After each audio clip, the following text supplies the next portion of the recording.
Holman, I want to hear about your experience watching the eclipse from a wooded forest somewhere in the middle of the country. Arkansas. But before that, I want to open up a box. I had listeners that DM me. They're like, dude, you're in my neck of the woods. Go to this burger joint. Go here. Oh, hey, if you're free, let's hang out. I didn't realize we had so many people between Kansas City and Arkansas. I mean, we have listeners all over the world. I get it, but it was like they were all like, come hang out in my house with me. And I'm like, well, maybe that's a little weird, but with my family. But I was propositioned many times by our listeners. And to do what? To just hang out. Oh, I see. Like, okay, buy a beer. Can you meet me at this restaurant? I was like, wow, that's By the way, super cool. That is a super cool compliment. Obviously. All right. If you don't mind, I'd like to open this box. Did it come from Arkansas? Iowa. I will tell you, Arkansas is. I think I've only been there once in my life. It gets a bad rap, but it's a cool spot. It's amazing. Yeah. Why there, Arkansas by the way? is freaking awesome. Well, I want you to tell me about it in a minute after the intro. Okay? All right. First, I want to open this because I thought I was not expecting this box. Okay. I don't. It's from G. Greenswig in Charles City, Iowa. Okay. IA is Iowa, right? Yeah. So I open. Don't rip the box open. No, I got it. I got it Use open. your Okay. knife.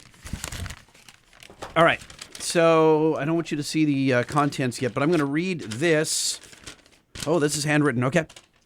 Greetings, Lightning and Holman. It's your buddy Grant again, and I'm in need of your sage wisdom. We have. Well, that's your first mistake. Wow. Okay.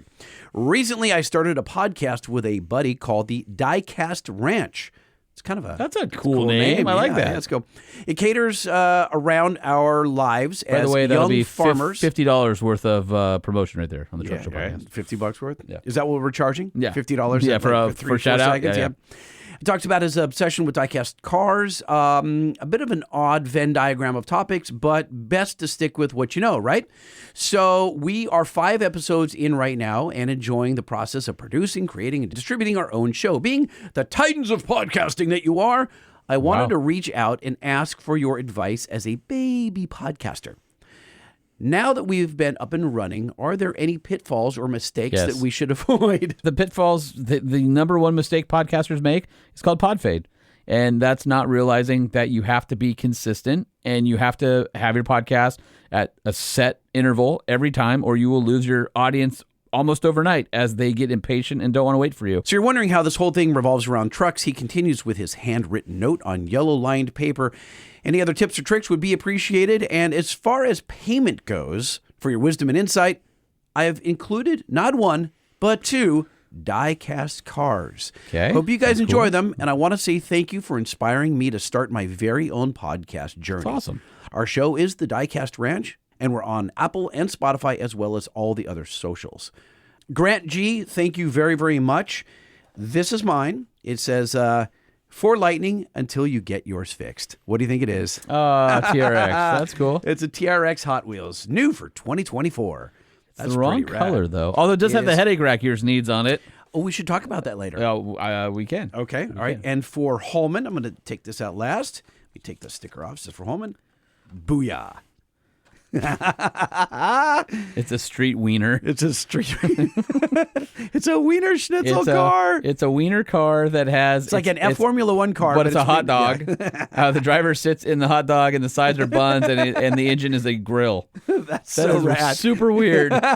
But you love it, don't you? Yeah, it's going on. So you guys may or may not know we have a gift shelf here in the podcast studio, and we have lots of things that our listeners have given us. We got a Cybertruck and an Abe Lincoln and a wiener with a crown on it. It's very odd, and Lincoln head and all kinds of cool stuff. So thank you guys very, very much. Appreciate it. So in this episode, we're going to be checking in with Brad Rempel. He is the creator of Bodyliner.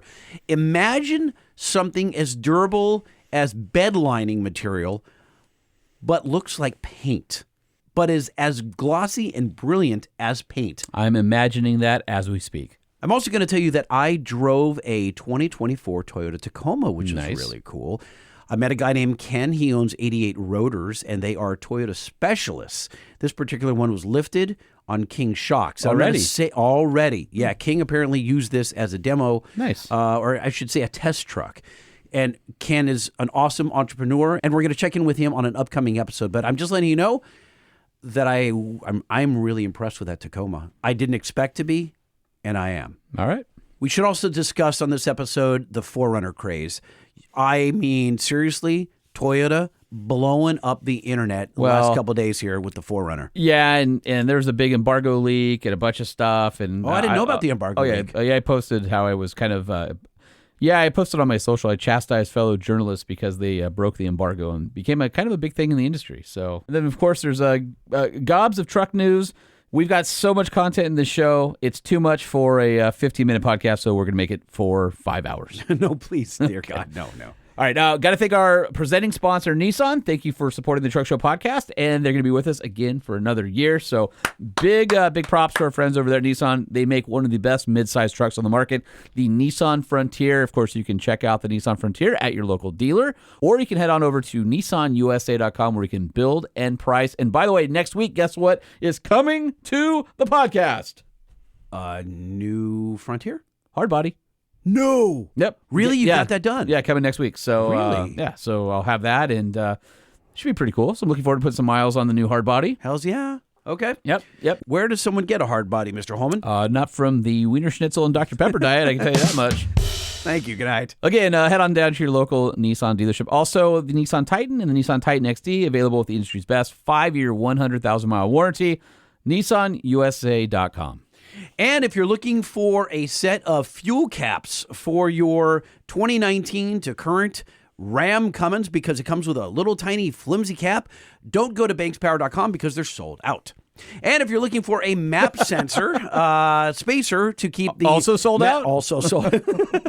What do you have in stock, Mr. Lightning? What we have in stock right now that you guys need to know about, do you own a Duramax L5P 17 to current? The brand new Banks Duramax Monster Ram. Not only does it increase your throttle response because of its huge gulp capacity, but it also increases your turbo life because it reduces the turbo speed. By just bringing it down a few hundred RPM, that turbo will last so much longer. And you can get up to your commanded boost sooner because it's spinning at a lower speed. It's awesome. And of course, it's Banks Red and machined aluminum in all its glory. Go to bankspower.com, type in your year, make, and model, and find the Duramax Monster Ram for your L5P.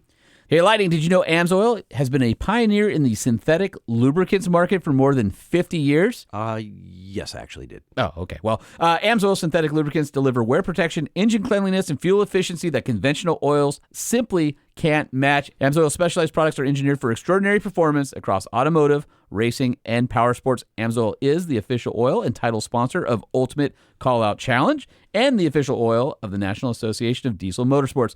Find out how Amsoil synthetic lubricants can save you money and time by helping your vehicles run better and last longer than conventional oils at amsoil.com.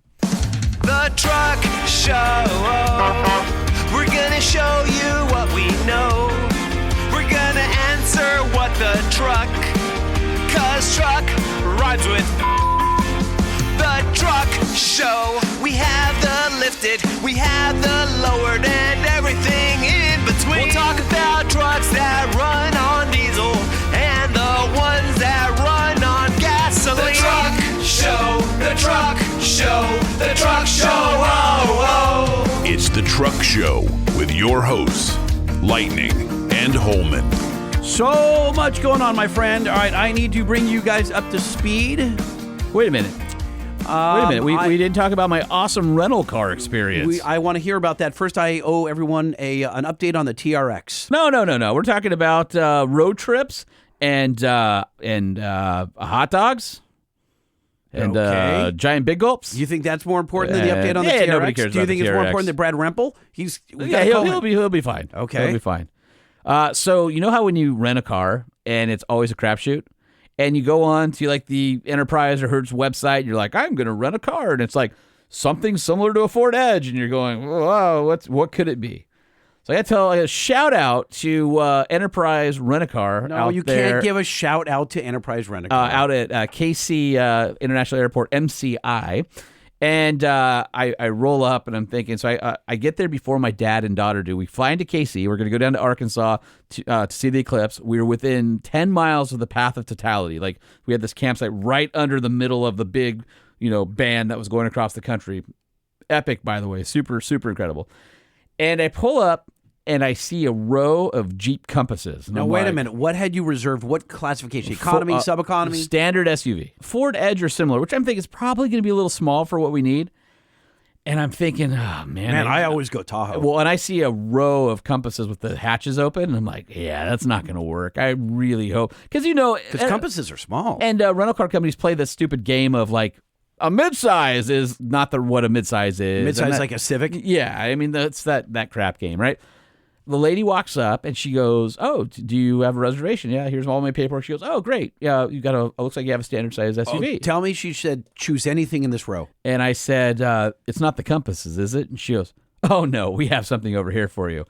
And she turns over to this row of larger SUVs. Sitting there was a 2023 Dodge Durango Citadel, fully loaded, every option, black on black. And I'm like, that one. Dude, that thing was awesome. I don't even know what a Citadel is. It's their top of the line, fancy, like suede headliner. That's their platinum edition. Big or giant whatever. screen, Yeah. Huh. soft leather, and all that. So ended up doing it. Dude, so it had. Are you like an executive member, like a platinum or whatever? No, my mom actually booked it through Costco. And so I picked up the rental car because I got in before my dad and my daughter did. They took a different flight and then picked them up. Dude, this thing was like the murder sled, black on black. And so this had a 3.6 with the 8-speed. And we drove a total of 1,000 miles. I think it was like 9-something down to Arkansas and back. 24 miles per gallon in that thing. It had like a 600-mile range. What engine is it? With the 3.6 Pentastar. 3.6. Oh, really? Okay. Totally fine. Had adaptive cruise control. All that. I'm just saying, you never get a good car at around, and especially when you go and you're going to have like a long distance road trip, right? Like multiple states, hundreds of miles. You always get the one that has one tire out of balance or something. And it's like, and there's like a flutter, and there's like a piece of weather stripping that's flapping in the wind. Dude, the last 2 times I walked out and I scanned my little QR code, and they go, anything in that row. And she goes, any of them in that row. And they're all just boxes. And I'm like, no. And I was with Gail, too. Oh, boy. Gail's 6 whatever. Yeah. And he's like, that won't work. Oh, no, dude, that won't work. Sucked. We ended up getting some crappy mid-sized sedan. It wasn't even an SUV. Normally, I will make sure I get at least a Tahoe. Yeah. Sometimes we go baller. If Gail's here, we're going to do rolling Escalade. Exactly. Yeah. Right. Yeah, I was happy to get a fully loaded, of Durango. I haven't driven a Durango in a while, and I was like, man, this one had a fair amount of miles on it. No squeaks or rattles, no issues whatsoever. Everything felt nice and tight. It was like a pleasurable, like, rental car experience. So that's an anomaly. I know it was. And so anyway, we drove down. We had this awesome campsite, and as you know, we went to the annular eclipse out in Utah. We took 392 back in October, September, whenever that happened, out to Utah. Mm-hmm. And that was full coverage as well, except the way the moon covered the sun, there was a big ring around it, so you couldn't look at it. Where we were at Arkansas, you're insane, right? Is totality. The fact that you and millions of people went to see a 4-minute event. It was amazing. Right? That is worse than standing an hour at Disneyland to go on a 30-second ride. It's not a 4-minute event. It's like a couple hours. It's just the crescendo is in the middle, and it's 4 minutes. Dude, we're sitting there.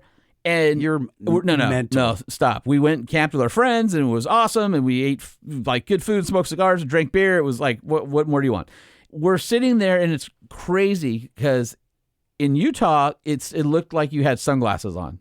Like, just look at it. Like, it got darker. It got really cold, but it didn't get super dark. This got like almost nighttime dark.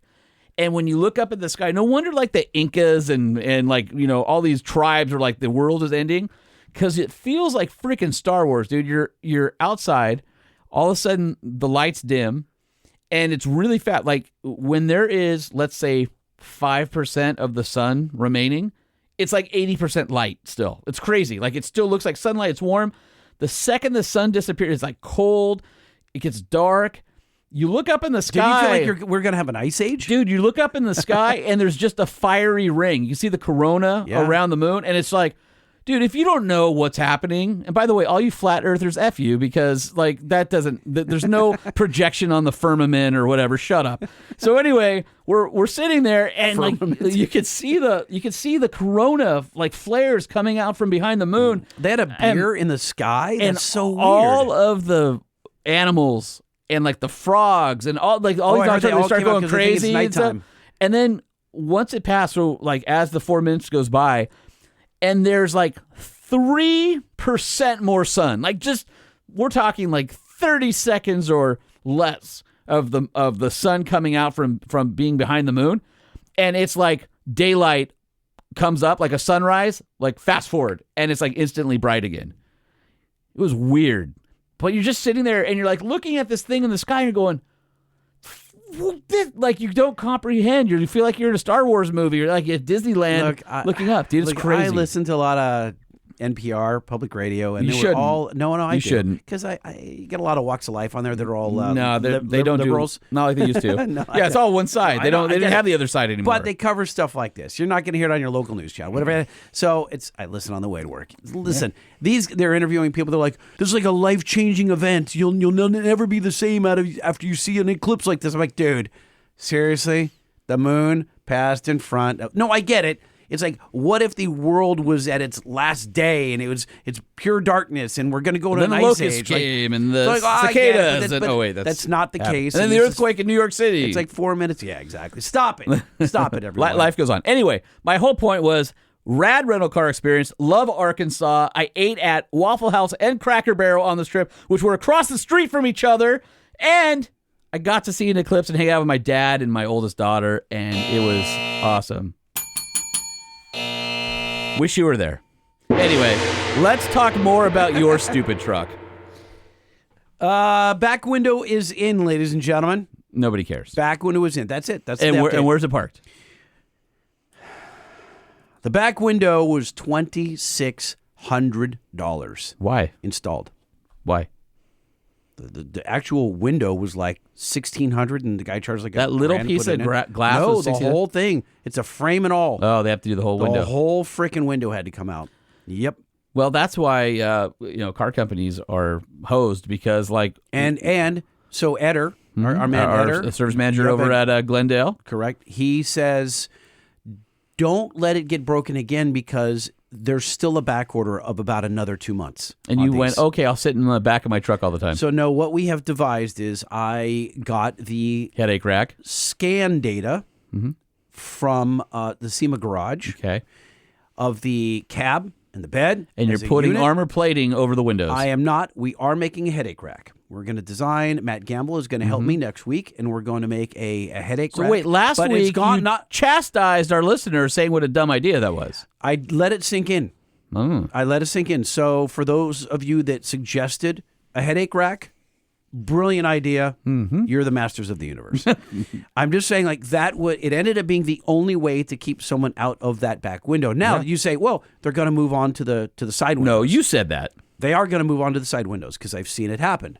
How am I going to prevent that? I have an appointment with Brian Rodriguez at SoCal Tint, and he is going to put the film we talked about. He's going to put on the 3M bulletproofing film, which is the film that they use on police cars for riot protection and stuff. That's exactly right. So it can still be broken, but they can't kick it in, and it holds it all together. Exactly. So that is what I'm doing. It's super. Does it go inside or outside the window? It goes inside, and they have 3M now makes it tinted. Oh, okay, so it can be tinted. Yeah, that's exactly right. Now. So the last week I was chastised on Ram 1500 TRX Facebook group when I said, hey guys, I want to block off my neutral release, my little orange strap that you can pull this, and it doesn't matter what gear you're in. Right, it just goes to neutral. It goes to neutral and you can push it. One group online said, well, you're an idiot because you have an electronic parking brake. You mean there's a because after they said that? And because you've got an electronic parking brake that if they can't unlock your vehicle with the key fob or anything else, you can jack it up. That parking brake is still, they can jack up the rear, and then then they can pull it that way. So I said, well, that's not going to solve it. I said, well, how about... Although it's all-wheel drive, so I don't know if the clutches are engaged at that point. Anyway, continue. I think you can still move the damn truck if you pull the neutral strap. So I said, I got this little plate for my buddies at Igla SoCal, but it doesn't fit perfectly. It's close. I just don't like the fit. They're going to revise it and send me a new one. But I'm like, there's got to be a better way that I can I pull this whole unit out from behind the dashboard that's got this physical cable down to the transmission and like put a box around it or something. And they're like, why would you do any of that stuff? because anyone can crawl under your truck And just with pull their it. finger and pull the strap. Yeah. And it's like, go, and there's a little like L-shaped bracket at the end of the cable. Just undo it. And yeah, it's a 12 millimeter or something, and Yeah. just undo it and pull the bracket off. And then if you need it, put it back on. And nobody will be able to put it in neutral at that point. And I thought, oh, okay. So I learned a lot while being chastised. So that was Okay, that just was like on great. the show. Exactly. Some like- things never I change. felt right at home on that group. Amazing. Absolutely amazing. All right, what do you say we get into the new 4Runner, which blew up the internet during this week? I'm mixed on it. I got to tell you. I really like it, except for the fender flares. What's up with the contrast colors on the fender flares? I don't care about that at all. I hate it. I hate it. Hate it. Most vehicles have contrasting fender hate- flares. And that's why I bought Your a black TRX truck. It's has why contrasting fender flares. I bought the black for that exact reason, Okay. because it's black on black, and you couldn't tell. Yeah. I like when we're going to talk to Brad Rempel in a few minutes at Bodyliner, and I just saw he had recently done a color match on everything on a TRX, kind of like this bluish cement gray. Looked bitchin' when the whole truck is paint matched, color matched. It just looks awesome. The two-tone thing, lame. Back to your 4Runner. Right. Well, it doesn't bother me. The reason they do that is because they want the wheel wells to look bigger. I know. And so that way it looks more off-roady. It looks more lamer. My thing is I don't understand where the 4Runner and the Land Cruiser fit in with each other. I they're knew you were gonna the say exact that. same freaking vehicle. Yeah, All right. what third row seating Well, on this, right? No. Hold on. So check this out. I lined up the specs between the two. The 4Runner is available with the Tacoma's non-hybrid 4-cylinder power plants. The Land Cruiser is standard with the hybrid. And you can get the hybrid in the 4Runner. So there's one difference. Both have the same 8-speed automatic. Both have part-time or full-time 4-wheel drive with a 2-speed transfer case. Both make the same 326 horsepower and 465 pound-feet of torque. Both have the same 6,000-pound tow rating. Both have the same 112.2-inch wheelbase. The 4Runner is 194.9 inches long, while the Land Cruiser is 193.8 inches long. The overall width is 77.8 on the 4Runner, 77.9 on the Land Cruiser. Wait a minute. Overall- It's 1/10 of an inch? Overall height is the only major difference. It's 70.8 on a 4Runner and 76.1 on a Land Cruiser, so you get more headroom and it's more upright. The ground clearance on the 4Runner, which is actually less than the outgoing 4Runner, 9.2 inches, and the Land Cruiser is actually worse at 8 inches. Okay, so here in my thinking, I get it. You're bringing over the same platform everything's on. The real Land Cruiser, the Sequoia, the Tundra, the Tacoma, the 4Runner, the Land Cruiser, the GX, all on the same platform now. The GX currently is the Land Cruiser, the Lexus version of the Land Cruiser. It has a twin turbocharged V6 and no hybrid options yet, but there will be in the future. And it has an optional third row. So you would think, oh, well, that makes sense. The Land Cruiser should also have an optional third row, and it would probably have an upgraded engine from the hybrid to Most certainly. the V6. Right. But they don't. There's no third row in the 4Runner. There's no third row in the Land Cruiser. And they're the exact same size. I happen to like the 4Runner's outside styling better than the Land Cruiser. I think the Land Cruiser is kind of stodgy looking. I think the GX is way better. But I like the more adult, grown-up interior of the Land Cruiser way better. Why not make the Land Cruiser have a front locker? It doesn't. They both have rear lockers available. They both have sway bar disconnect available. What? And there's no Trail Hunter Land Cruiser or TRD Pro Land Cruiser, but you have a Trail Hunter and a TRD Pro off-road packages on the 4Runner. You only have But don't they always save those for Toyota and not for Land Cruiser? No, Land Cruiser always has everything. It does. Well, it should. Well, the last ones haven't had front lockers, but that's the echelon of Toyota off-road performance. So now I feel like it's kind of not. So they shouldn't have called it a Land Cruiser. They should have called it a Land Cruiser Prado, because that's really what it is. But I'm looking at these two vehicles side by side. I'm going, like, where's the differentiation? So I was reading this story on Motor One, and Motor One apparently interviewed one of the engineers to talk about what is different and what is the same between the 4Runner and the Land Cruiser. And I thought it was one of the most bogus, Marketing. comment. No, well, let me read this quote, and then you tell me what you think. When discussing their missions, Apparently, chief engineer for both the 4Runner and Land Cruiser, Kita Moritsu, says, quote unquote, they each have a mission that differentiates the two vehicles. The Land Cruiser is designed to support life. It has to be safe. Its duty is to transport people and goods safely and confidently. That's its role. And obviously, it doesn't break. And even if it does break, it has to be easy to repair. It's a vehicle that gives people a peace of mind. That's the role of this vehicle. Okay, well, that just sounds like be out of your mind. Blah, blah, blah stuff, number one. Number two, they're the same chassis, so they would have the same repairability score.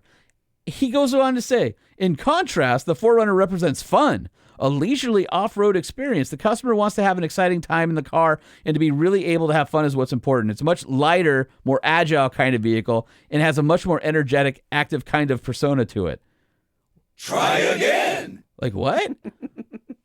I'm struggling to understand. So in my perfect world, 4Runner is exactly how it should be. Now, 4Runner will be priced less than Land Cruiser because you can get the non-hybrid engines in there, right?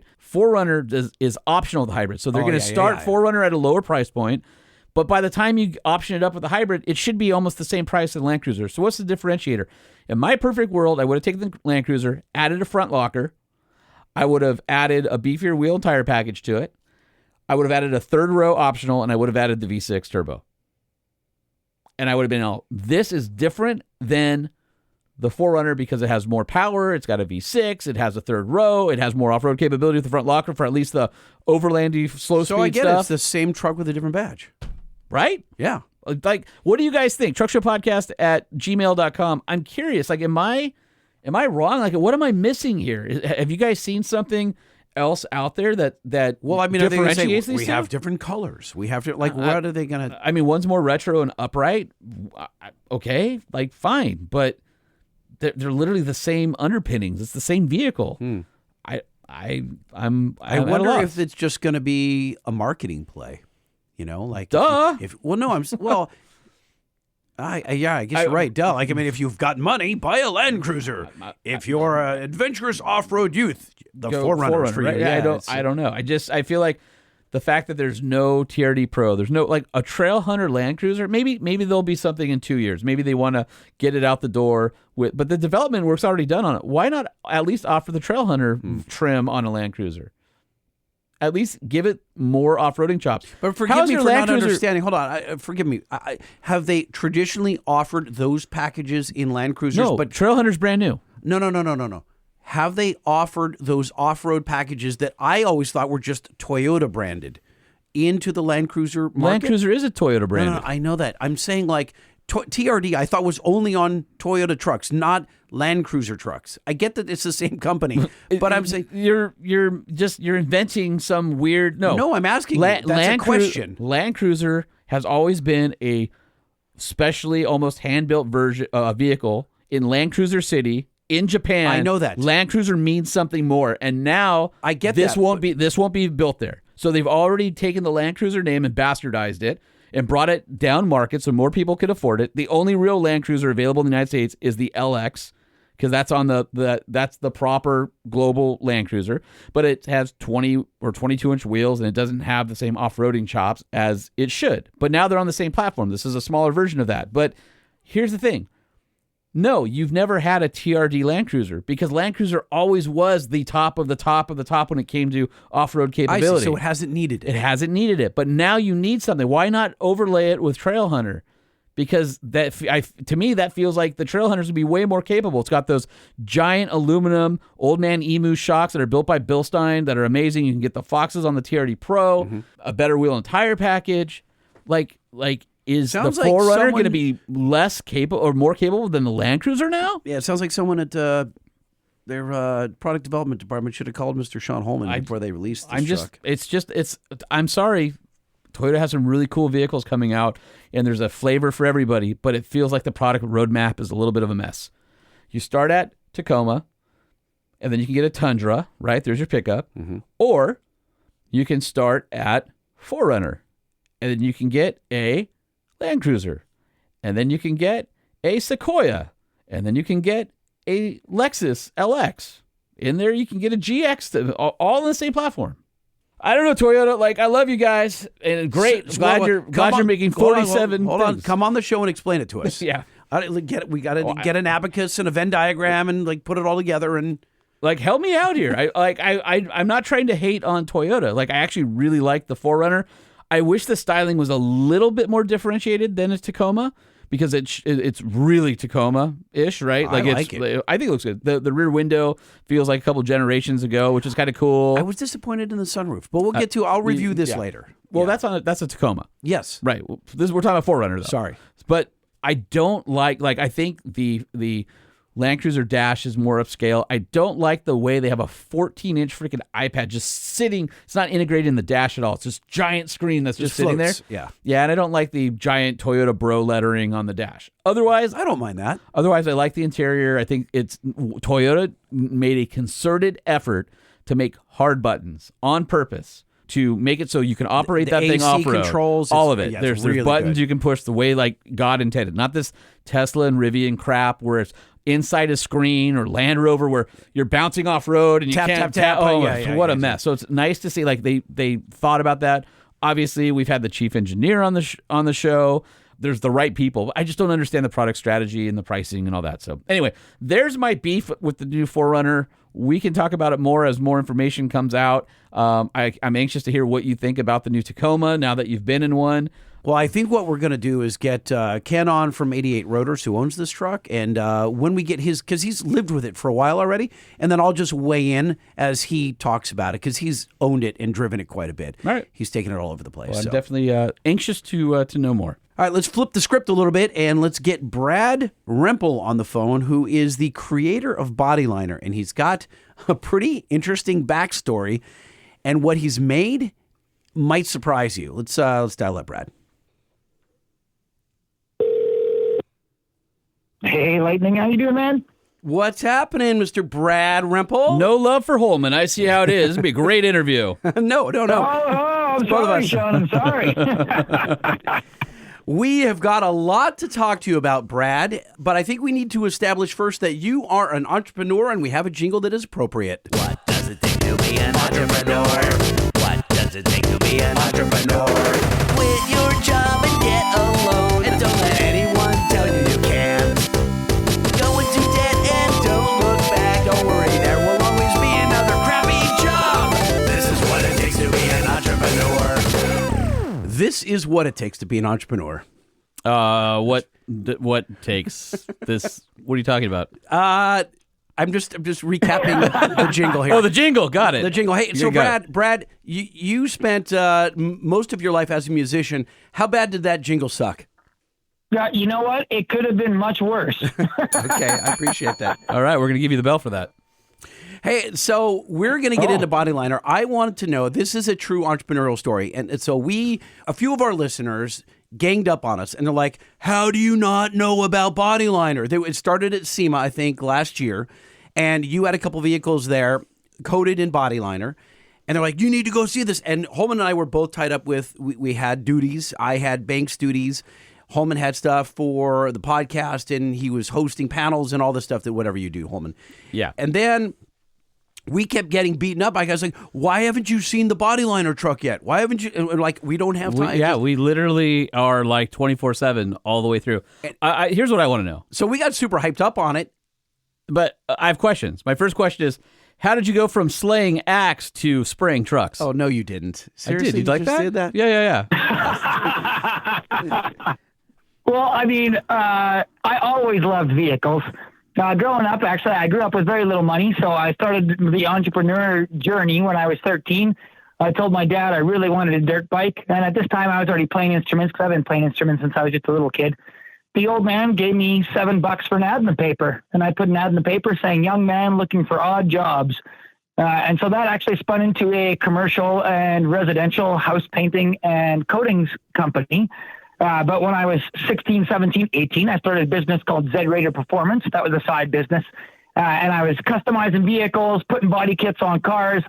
And I'm old enough that this is a couple decades ago already. And so when I was putting those body kits on cars, that's when they came in such poor shape that you always have to cut them in half, refiberglass them, get all that stuff going. And so that's what really got my love for vehicles going.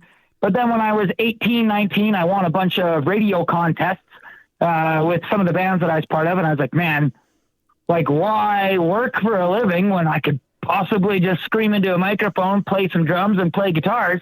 And so that's what I spent almost all my 20s doing, to get sued by the world's biggest record label. I was signed to Universal Studios in 2014 hold on. on the Rock. Wait, hold on. Well, why did you just ding that? Because he got sued? You got sued by the world's biggest record company. There's a story there. Yeah?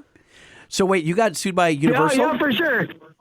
Yeah, I was in a lot of bands as a kid. When I was 17, 18, won some of the local radio contests. That was a band called All Six Cylinders.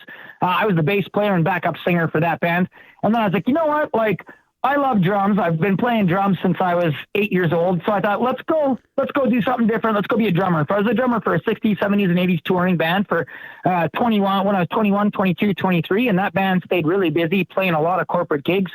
But all the guys in the band were about double my age. You know, I was in my early 20s. Those boys were in their early 40s.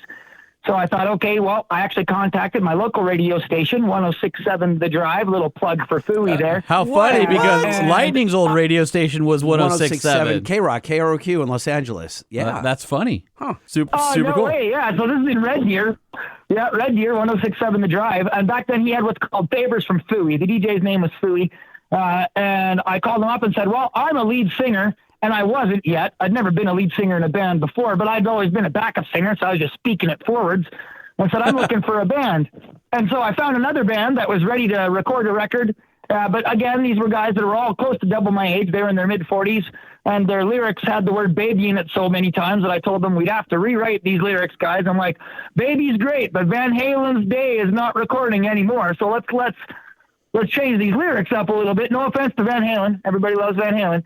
I then started a band called Tattered, and in about 4 years, we got scooped by between two record labels that were fighting for us, Sony and Universal. There was a subsidiary label called Blackstream Records that was under the Universal brand, and so that's who we got signed to.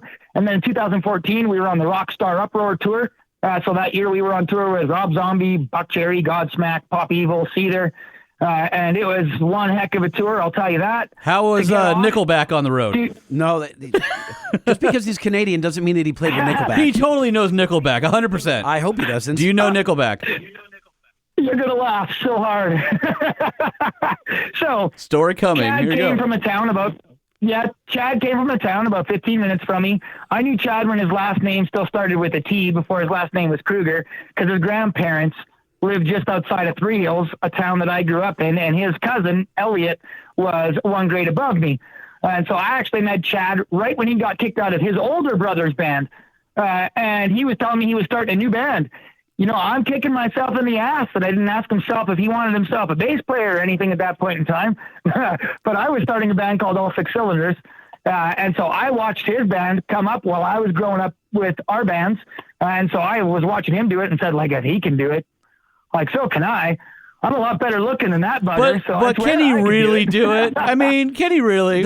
So you know, I mean, it's been years since they were popular, and they have still some minor hits now and then, but like down in the States, right, they're the butt of many, many jokes. Well, we used to have a rule on the trail when we used to go off-roading, no Nickelback. And so, because we were in Rubicon Springs on the Rubicon one year, and some dude comes in with a Jeep, and he's got those like bass boat or wakeboard boat big old speakers on his roll bar of his Jeep.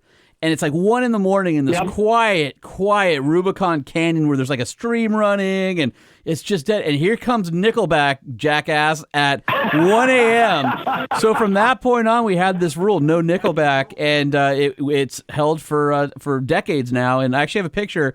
One of the guys, I think he was on the Skyjacker run or something, where he was spotting. He has a Nickelback shirt, like band tour shirt on the back. The photo's somewhere. So in 4Wheeler magazine, I took it and I put a big X through it, and I'm like, no Nickelback. And so that used to be our thing. So what's anyway. worse, Nickelback or getting Rickrolled?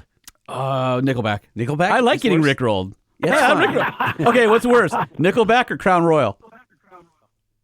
Crown Royal the band? Oh. No, the drink. The drink? Oh. Nickelback. Yeah, I'm not a fan of Crown Royal, but the boys from Scorpion would be mad at me because they love the Apple Crown Royal. I know a lot of people they love that stuff.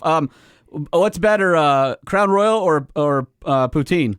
Oh, boys, you can't be picking on poutine here. Like, I didn't. I'm a connoisseur, and I've had good Canadian poutine. It's not bad. It's weird. I'll tell you, the first time you have it, you're like, and then after you're done, you're like, I'd like another, please. I think you were the one that recommended that I had it. Cheese that squeaks. You have to what? Have cheese that squeaks? Yeah, when you chew it, the curds go. If it don't squeak, it's no good. If it don't squeak, it's no good, boys. I agree with that. I think that's good. Listen to that. The Truck Show Podcast doling out, once again, life and culinary advice right here in the middle of a truck interview. What happens where you get, I know we're going a little sideways here, but you brought it up. So Universal, you try to get out of the contract and they sue you for it, or what happens? So what happened was they really wanted rights to my music, and they didn't plan on a guy standing up and fighting for himself. So I did. I stood up and fought, and after all was said and done, everything got closed out outside of court. We didn't have to go to court, but it was a big, scary thing. And I was a unionized musician. I was part of the American Federation of Musicians.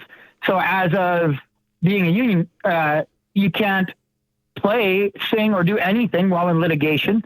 So that stopped everything. And me and the boys had just quit our jobs. We were, just on the world's biggest tour for 5 weeks. And it was like, okay, well, everybody go back to work. Like, we're going to have to find something else to do.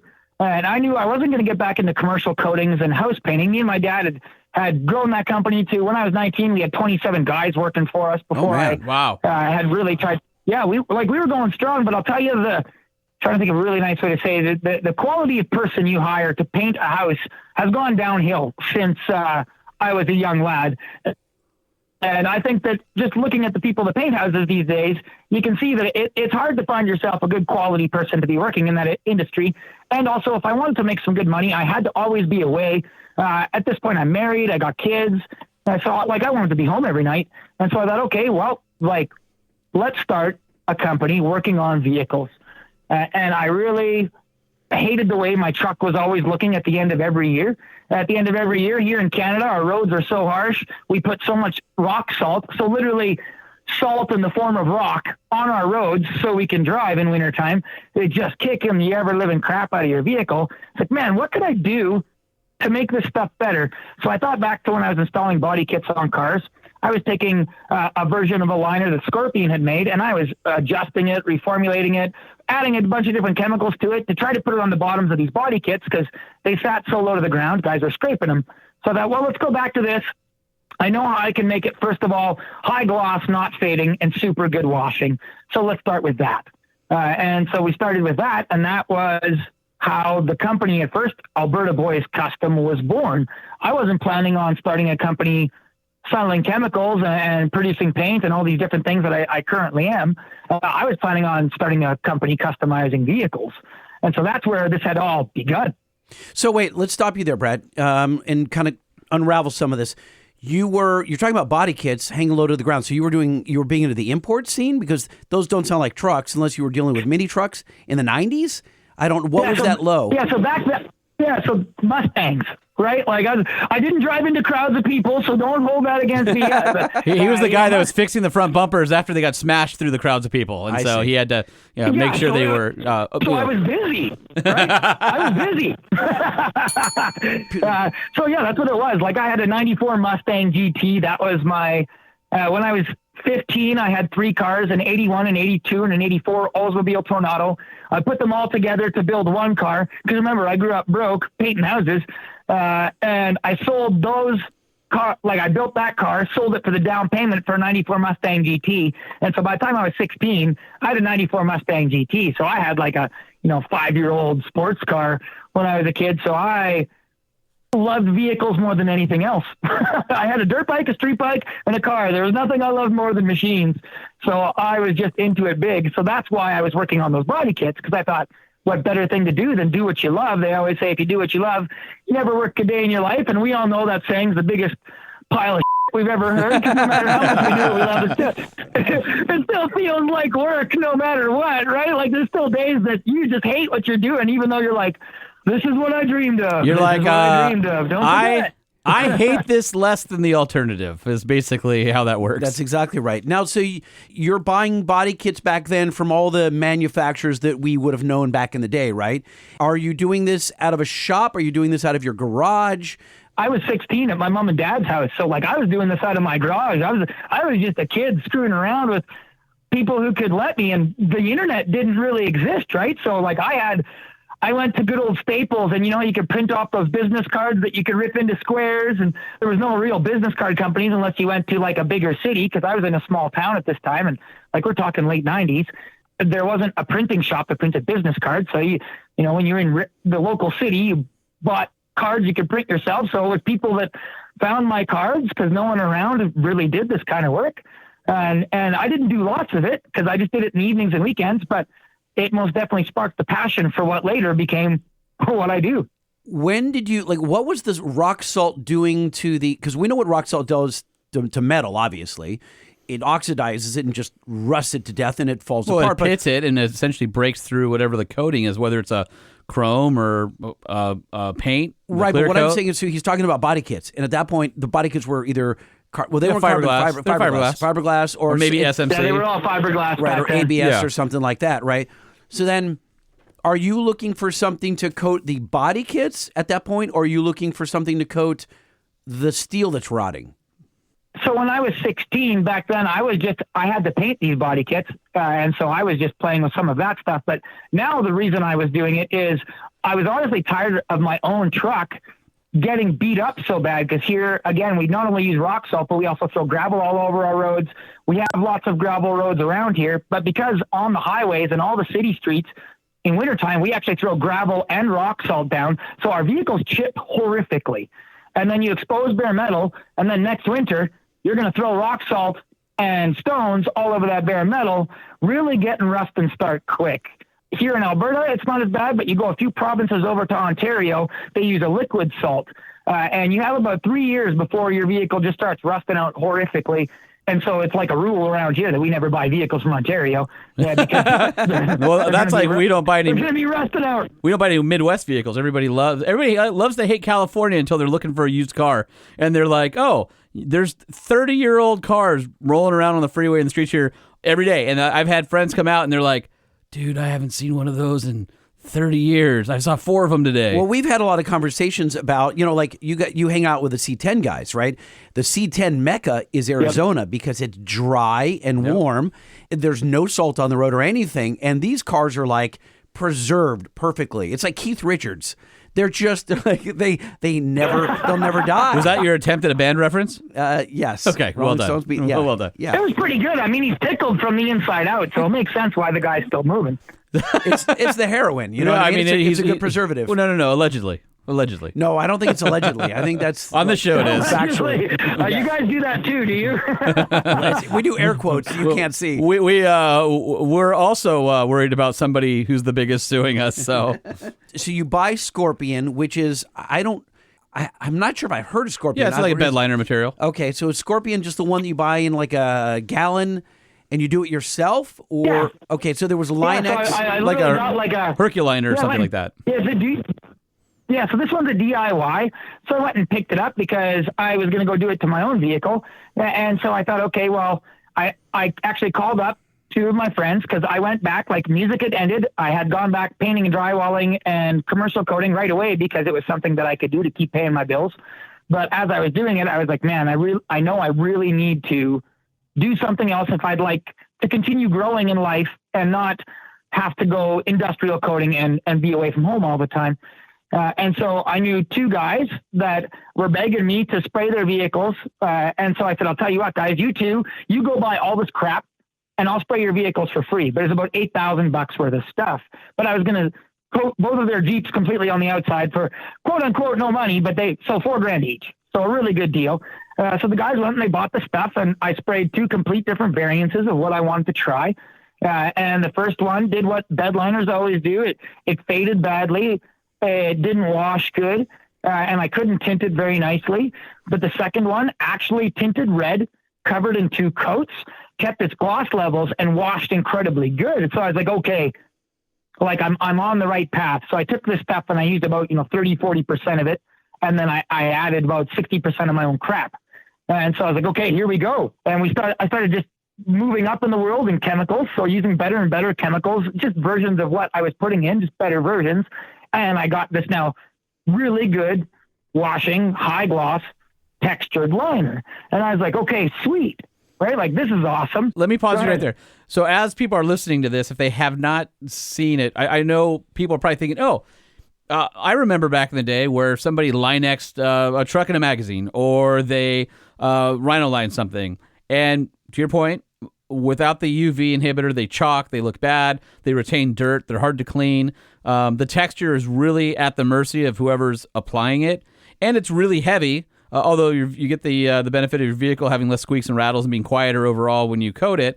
And then there's however thick you put it on is up to the operator as well. Well, the difference with the body liner, and once you get to that part of the story, I'm definitely curious about application and thickness and things like that. But for those of you who are listening to this, there's actually 3 different textures that you do. There's a high gloss that's ultra smooth that looks really similar to paint, both in reflection, tone, smoothness. You've got a regular smooth and a textured. So it doesn't look like a bed liner. And so that's what I wanted to get in people's minds as you're telling the story and progressing here, that it's not a chalky, black, rough sandpaper finish on like a SWAT Bearcat or something like that. This is something that is, show quality that looks actually really nice. Well, when you go to teambodyliner.com, they've got photos of a 2500 HD in red and another one in white, and you're looking at the side of the truck and you see a reflection of another truck in the paint. You wouldn't know it's a liner versus paint in the photos unless they pointed it out. That's exactly what I'm saying, where he's like, this is bed liner, in with a bunch of question marks and showing that. So, but here's what I want to get at, Brad, before we get into the applications and thicknesses and stuff that Holman was talking about.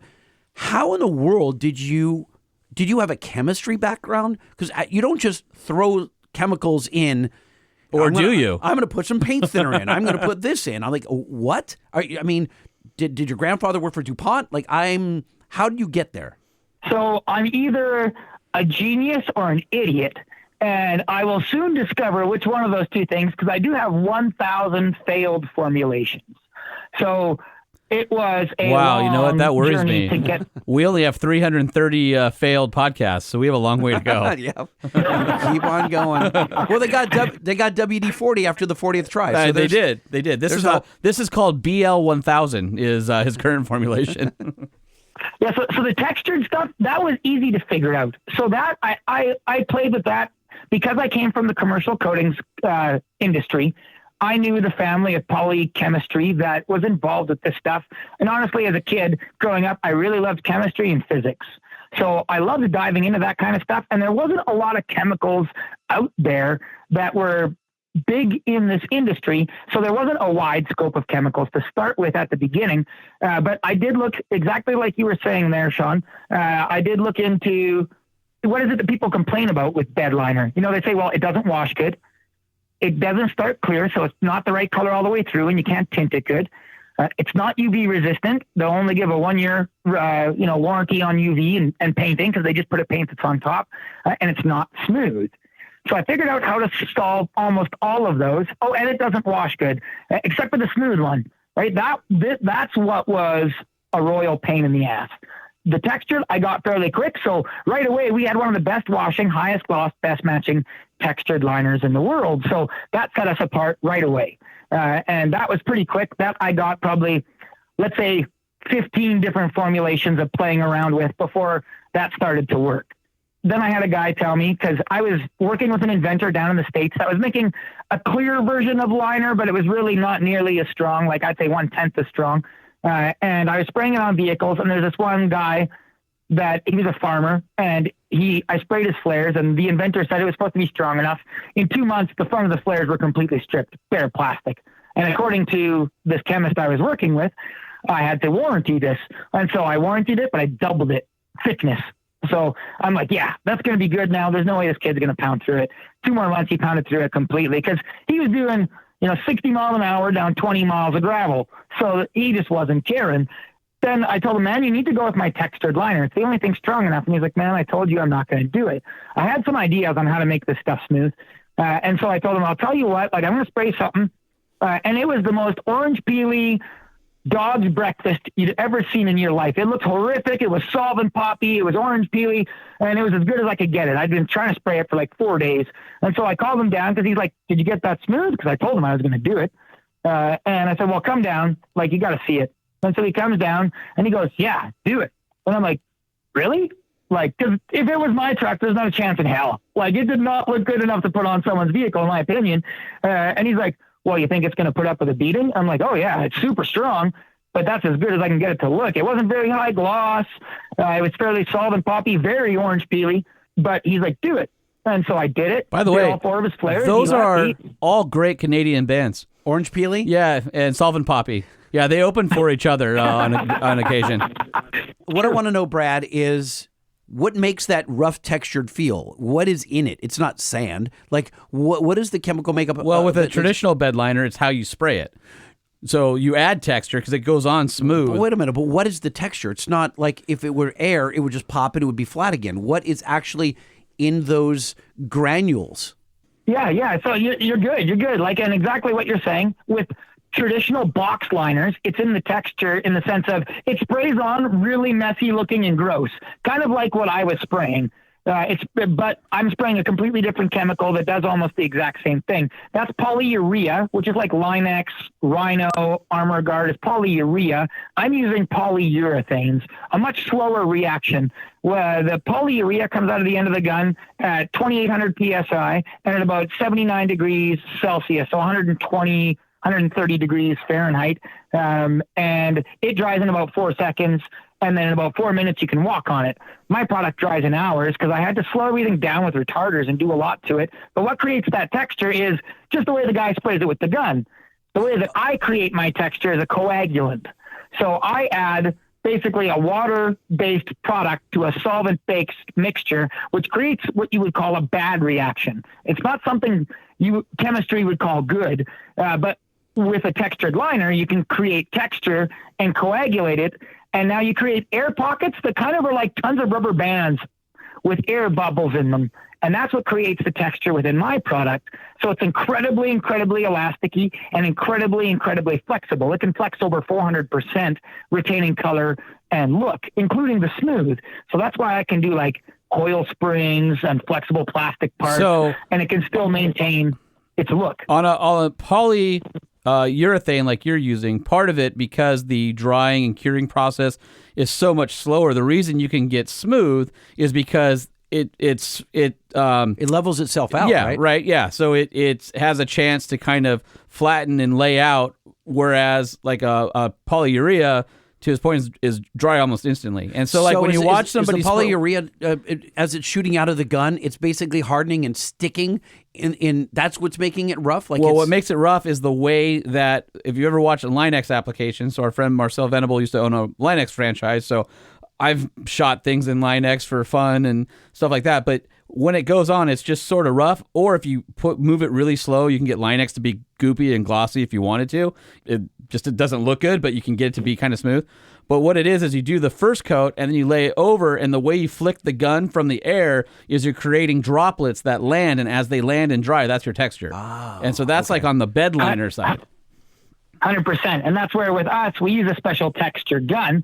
It's a big hopper style gun. If you've ever seen the guns that guys like stipple ceilings with, it's almost the exact same type of gun. And so it literally comes out going like really bubbly and textury. And then because there's a coagulant in there, it comes out in larger and smaller globs, and you can kind of glob it all together. So one of the biggest keys actually that we were able to make it smooth, because I'm not taking and really changing the texture more than I'm changing the way that it's sprayed completely. So I joined up with Wacom Spray Gun out of Italy. They're one of the world's premier makers of like really lightweight, high-end carbon fiber spray guns, paint guns for the paint industry. And I told them, hey, like I've got this idea, because I knew that I was taking different types of paint guns made for completely different things and figuring out how to restrict the flow rate.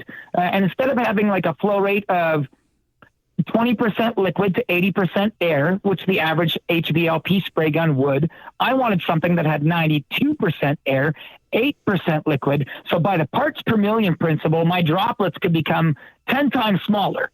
And so then if I could have a gun, instead of maxing out at 32 PSI, which the average paint gun does, if I could be up at like 50 and 60, then I could technically atomize this product, slam it into the panel, and make it smooth. And so this was my theory. And actually with Welcome Spray Gun out of Italy, we made prototypes. We got them all done. And it was miraculous what we saw. I was taking other people's guns and kind of doctoring them to try to make this thing that would spray this product, not textured, but smooth. But now working with Welcome was one of the biggest things that really helped our product. Plus different types of chemicals that I found to use that were dried at different specific viscosities, if that makes sense, the thickness of a material and the way that the surface tension can hold itself. I found a way to kind of insert what you would call kind of like silicone, but not silicone, and make the top flow while still having the ability to hold itself in place and have vertical hang. So I can add like 15 mils of product in a coat, and that's something that's like 10 times, no, not 10 times. The average paint job has like 4 mils. So you're like 5 times thicker than paint. But if you tried to do this with paint, like it would just run horrifically. So it was a big balance of chemicals that the world said you actually couldn't put together.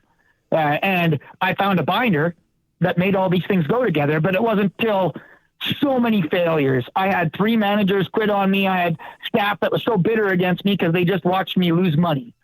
Because I was just pouring all this money into this thing that they thought I was just a crazy dude that wanted to make this thing that could never be done. But I had the world knocking on my door, seeing a garbage version of it. So I was like, man, if I could do it, it's going to be awesome. I'm kind of curious when you're talking about the thickness, because as new vehicles march on, the door panel gaps and things like that, I think GM famously advertised a few mils or 10 mils or something like that on like the GMT 900 trucks as being really consistent and really tight. So now you have to worry about when you have those types of gaps or fitment of, your pole door handles or just the way body pieces are coming together. You have to make sure doors can open and door handles can pull and that you're not chipping the fender on the leading edge of the door. How much of a problem is that for when you're spraying these vehicles? So a huge problem for bed liner, zero problem for body liner because of the way it's sprayed out of HVLP guns, the way that the air flows. If you're taking a door off and spraying it, now as a painter, you want to be conscious of the edge and how much you're putting build on it because you could end up building too much on both the fender and the door if you're spraying everything off the vehicle. But on the vehicle, if you take and you put a piece of plastic or tape right behind that edge, which you're going to, so that way you don't have mist traveling into the door jamb if you're just doing the outside of a vehicle. The vortex that's created has about a 3 to 4 mil build on that edge. So you get build exactly where you need, but in the contact points you don't. So it works out perfectly because we're spraying from an HVLP format, whereas all other liners are sprayed out of either an airless gun that just lays it on holy crap thick, or they're spraying it out of a hopper style gun that again pushes air so hard that it builds too much everywhere. So I knew that just the aerodynamics behind the way the paint works was going to be great for what we have going here. And it works perfectly. So we have zero issues. You can do rear bumpers. When we do bumpers, they come off vehicle, get completely encapsulated. All moldings go back on. All sensors clip back in. There's a little bit of consciousness, of course, behind the painter and the guy that's doing the application, but most of it doesn't need much conscious thought. Now, you say that you have the ability to spray chrome and it sticks without any, is it without any prep, or how do you get it? Because one of your things that you talk about on teambodyliner.com is the ability to basically de-chrome your vehicle with this product. Right. So we got 2 different ways to do it. If somebody doesn't want to take a product that I actually just released that we'll talk about in a second, so I'll go the first way. So you have to sand it. You got to get just some mechanical adhesion in that thing, sand or sand blast. If it's a front bumper, you can sand blast and you can put a good etch in it. I invented a primer that fills a medium sandblast profile in one coat. And so the primer that we can put on fills it so you can finish ultra smooth while still starting with a medium sandblast profile. But if you go with those chrome grills, chrome door handles, if you touch that with a sandblaster, that chrome just starts to peel, and now you have a horrific mess because the plastic underneath is much weaker than the chrome that's on top. So if you blast through that chrome, which you're almost guaranteed to with a sandblaster, now you're putting big holes in the plastic. So guys would sand it by hand. You would literally take 80 grit sandpaper and you'd sand it by hand, because if you sand it with a dual action sander or a high speed grinder, As soon as you get over 200 degrees Fahrenheit, it delaminates, and you don't know it until you put a black coating on it. It sits in the sun for 2 years, and all of a sudden you have all these sharp points coming up. I'm sure you guys have seen it on chrome where the chrome is lifting, but it's lifting almost sharp, like kind of like a shark fin is starting to come up out of the chrome. That won't show its ugly head for a while. So when I first started doing it, I was sanding with DAs, and I had a few vehicles started doing that, and I realized like there's no way my liner's lifting like sharp. Cut it open, I realized the chrome is lifting. I'm like, okay, we got to move to sanding this by hand. And then I developed a primer that would etch into it really, really, really good. And so that was what we did. The primer, because it etches into it and because of the family of chemicals, I built the primer. So I built the liner. They all actually burn into each other and emulsify to become one. So you have zero chance of delamination. So once that primer bites into that mechanical stick, now you take and you put a liner on top of it that burns into that primer. So you got zero chance of delamination. So you got perfect stick. But when I started teaching people to spray liner, because my business got so busy, I couldn't keep up. I started teaching people. I had Hannah from Lucky 13 Auto Body tell me, hey, I know how to get that chrome off by leaving it in the bath overnight. And I was like, you're full of crap. Like, there's no way. The world wants this. And she's like, no, I do. Let's talk. And so being a chemical distributor, I talked with her, and now we have a product called Chrome Delete. So I throw everything in a fish tank that's chrome. I pull it out in the morning. It's completely bare plastic. My primer fills a medium sandblast profile in one coat. So that honeycomb Denali grill that I used to have to take and tape, sandpaper, pencils and spend 12 hours doing. The Denali grill's the worst. Oh, yeah. Dude, like those things were the worst to wrap or the worst to prep. So I throw them in a fish tank overnight. I pull them out. They're bare plastic. I can fill a medium sandblast profile in one coat with my primer. So I sandblast that sucker, giving myself incredible mechanical adhesion, put a primer on it, put my liner on it that burns into my primer. And by the way, that primer actually stays open for 7 days. So for the applicator, it's beautiful because I can prime something. I can go home for the long weekend. I can put liner on something when I come back, and that's almost unheard of for primers. Usually you have like a 4 hour to 8 hour window to put top coat on top, or you have to sand it again for mechanical adhesion. So it's an applicator's dream when it comes to that kind of stuff. So what did she do with it? Did she patent this formula, or is it proprietary like Coca-Cola? And is she selling it to paint shops all over the country, or what's she doing with it? So what we did with that is I went and I found the chemical recipes. I went to my manufacturers, manufactured on a mass level. And so we just right before SEMA 2023, because SEMA 2022 was the first year we bought body liner to SEMA. The product's 8 years old now. Well, 9 years actually this August. She brought it to me. We manufactured it. We released it just before SEMA. We actually won awards for it at the new product showcase in 2023 for our Chrome Delete. And now we are manufacturing it. We have just started to sell it. And actually, I've got a meeting with Global Auto Body, one of a larger auto body supply shops. And I'm talking with them about carrying the product next week. So we're just launching that product. And it works so nice. Like the auto body industry is going to crap their pants, I swear. Because it removes chrome, man. It's beautiful. How does it work? I know you. Well, yeah. First you crap your pants. I don't want to crap my pants. Oh, you do that after. That's after Got it. Chrome Delete. Yes. Can you tell us how it works without giving away the trade secret of the chemicals? Is it like acid? Yeah, I can for sure. So, so it's like an acid, and so it literally can only eat metal organics. So once it makes it to the plastic, there's nothing for it to attack. It won't even touch. Like you don't want to, but like you can put your hands into it. You like it's not going to hurt your hands. It's going to stain your hands because it's a gross dark material. But it's very inert. Like water instantly kills this product. So you just pull the plastic out. I accidentally left the grill in there once for 2.5 weeks because it was just one of my buddy's grills who asked me to strip it. And the chrome was off in 12 hours. Plastic was completely untouched for that, weeks that it was sitting in there. So it only eats metal. But that's also when I sell it to guys. I had a guy take pictures. He's like, just about to dump in the Chrome Delete. He shows me a freaking metal horse trough. He's about to put it in. I'm like, bro, no. Like, what are you doing? You're going to show up back to your shop tomorrow morning and it's going to be a mess because it eats metal. And so that's exactly what it does. It does a beautiful job of it, and it lasts about 6.5 to 7 months before it starts taking 2 days to strip. So like you can strip a new piece in it every single day for 6 months plus.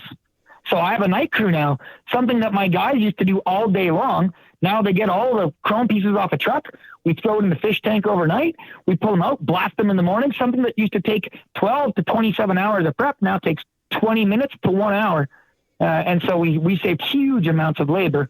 And that's always a shop's number one cost. Wow. Do you have to bathe the part like a bumper in a big trough, or can you paint it on? Are you asking, can he do it, or are you asking, can you do it? Can it be done? Because I see it just in your eyes. can it be I done? see you, the wheels turning on all the things in your one-car garage that you could dump in a tank and remove And the get chrome rid of of. the chrome, I yeah. can see. I already see it happening. What's going to happen though when chrome comes back around? When everyone's deleted all the chrome on all Then he'll have a vehicles, re-chromer kit, and then you dump it right back in a tank and reverse the process. The re-chroming services will be so happy because it's an industry that's really died out. Cause it's a nasty, like putting real chrome on is real nasty. It's nasty chemicals. Thankfully, the chemicals to take it off are nothing compared to the chemicals that have to put it on. I mean, but dude, when it comes to real chrome, try to open a chrome shop anywhere in the lower 48 or you can't get a license anymore to do it. There's like no new chrome shops in California at all. You have to go out of state to get really good, thick show chrome and all that stuff. Texas, Arizona, California, forget it. Sucks. Like they're just the, not OSHA. What's the other, is it AQMD? AQMD. Yeah. Oh, man. They do not want it. Air Quality Management District. Yeah. Congratulations, by the way, on the chrome delete. thanks, buddy. How does someone access this right now? Like, where can they go to get the chrome delete? And I want to loop back to the body liner. Okay, sounds good. Well, Chrome Delete, teambodyliner.com/e-store. So you can just check it out on there. Or if they go to Bodyliner on Facebook or Alberta Boys Custom on Facebook, you'll find it right away. You'll find all of our videos and pictures and links to all that kind of stuff. So if they just type Chrome Delete into Google, it's the first thing that pops up. Okay. And so, again, you're working on distribution right now. If I wanted to use that today, I'm going to your website. Am I buying the chemical and putting it in a fish tank, or am I calling up a local paint shop? Okay. I'm doing it myself. Yeah, you're doing it yourself. There's dechroming services just starting. I just had a guy call me, and actually he just bought the website, the letter D, and then word chrome, because he can't believe that this exists. And he's like, well, I'm starting a chrome stripping service. Because you do have to have a lot of the chemical to do bath like a bumper. Like you're going to need like $8,000 worth of the chemical to bath a full bumper. But when you're doing grills and stuff like that, you're only going to need anywhere from, well, depending on how creative you want to get with the container and what you're doing. If you're not a body shop, fill up a fish tank, right? But if you're not an auto body shop and you just want to buy 1 gallon of it for $130, well, that just over 1 gallon is going to do your badges. It's going to do a whole bunch of small things, but you'll probably need a little more and get creative with a grill because it needs to bathe. And so it's not, really the cheapest chemical in the world if you want to bathe a bumper. Not to mention bumpers and rims. We can't forget that the metal underneath them is still an alloy. So you're going to want to pull that bumper out at the right time, because if you go to pull it out in about 4 weeks, you're not pulling out anything. It's gone. Could you imagine? You're like, man, where did I put that bumper? And about a month later, you go, Well, you know I what? left it in the tank. It's kind of like when you killed that guy and you put his bones and you buried it with a bunch of lye. And the lye finally just ate all the way through the bones. No, it didn't happen. Yes, it did. That did not. Allegedly. Allegedly. Are you sure? Allegedly. Are you sure it's not lime? I think it's lime. I think that happened to one of the Universal Records execs back in the day. Is that what you think? Buried somewhere in Alberta? Allegedly. Getting back to the body liner, Brad, let's talk about its flexibility. Polyurethane, we all know, is a more flexible material. How flexible is this? Can I put it on bumpers that do flex? Will it crack over time? Where do the applications stop? Yeah, so right now I've even got it FDA approved, food grade certified, but let me answer the flexibility questions first. So when it comes to flexibility, we've had guys mess up their bumpers, just crinkle them, and the body liner crinkles with it. I've had guys with plastic bumpers get in accidents. The other guy's plastic bumpers, all the paint went flying off, and ours, he polished off the scuff mark. And because it went all the way in, all the way out, because it flexes 400%. So if you go look at a video that I did with D-Max Rhino, if you've ever heard of D-Max Rhino, actually, he's out of California. He's been on our show. Yeah, we've had him on the show. He's a good friend. I love Ryan. Yeah, awesome. Yeah, so Ryan was down in our booth and he was recording the video. So if you go watch it, like you'll see me there holding a fender flare, and I hold one end of it perfectly still, and I grab the other end and I do a complete 360 with it, and I unflex it, and it still looks like perfect pearl white paint. And so it's incredibly flexible. We have yet to find something like, if it's something like completely bends in half, well, then eventually you're gonna crack it for sure. Hey, Lightning. But when it comes to coil springs, rear leaf springs, stuff like that, you never have to worry about those things moving around and anything happening. You know what that reminds me of? What's that? Being the opposite of the time I hit that metal panel at that guy who has the spaceship company who builds cars, and I dented it when he said it couldn't be dented, and I hit it with a hammer. Reminds me of that.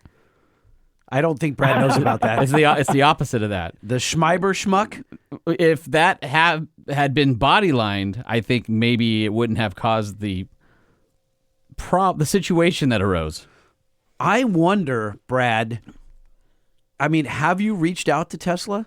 Not that was Tesla that Holman was talking about. No, because why would he have done that to a Cybertruck? Why? Well, I didn't do it to a Cybertruck. When he was there at a media only, no, and he had to sign an NDA. No, so then I was not there when the very brilliant man handed me a hammer and said this can't be dented, and then the material of future thing changed after that. When it was, now it's nope.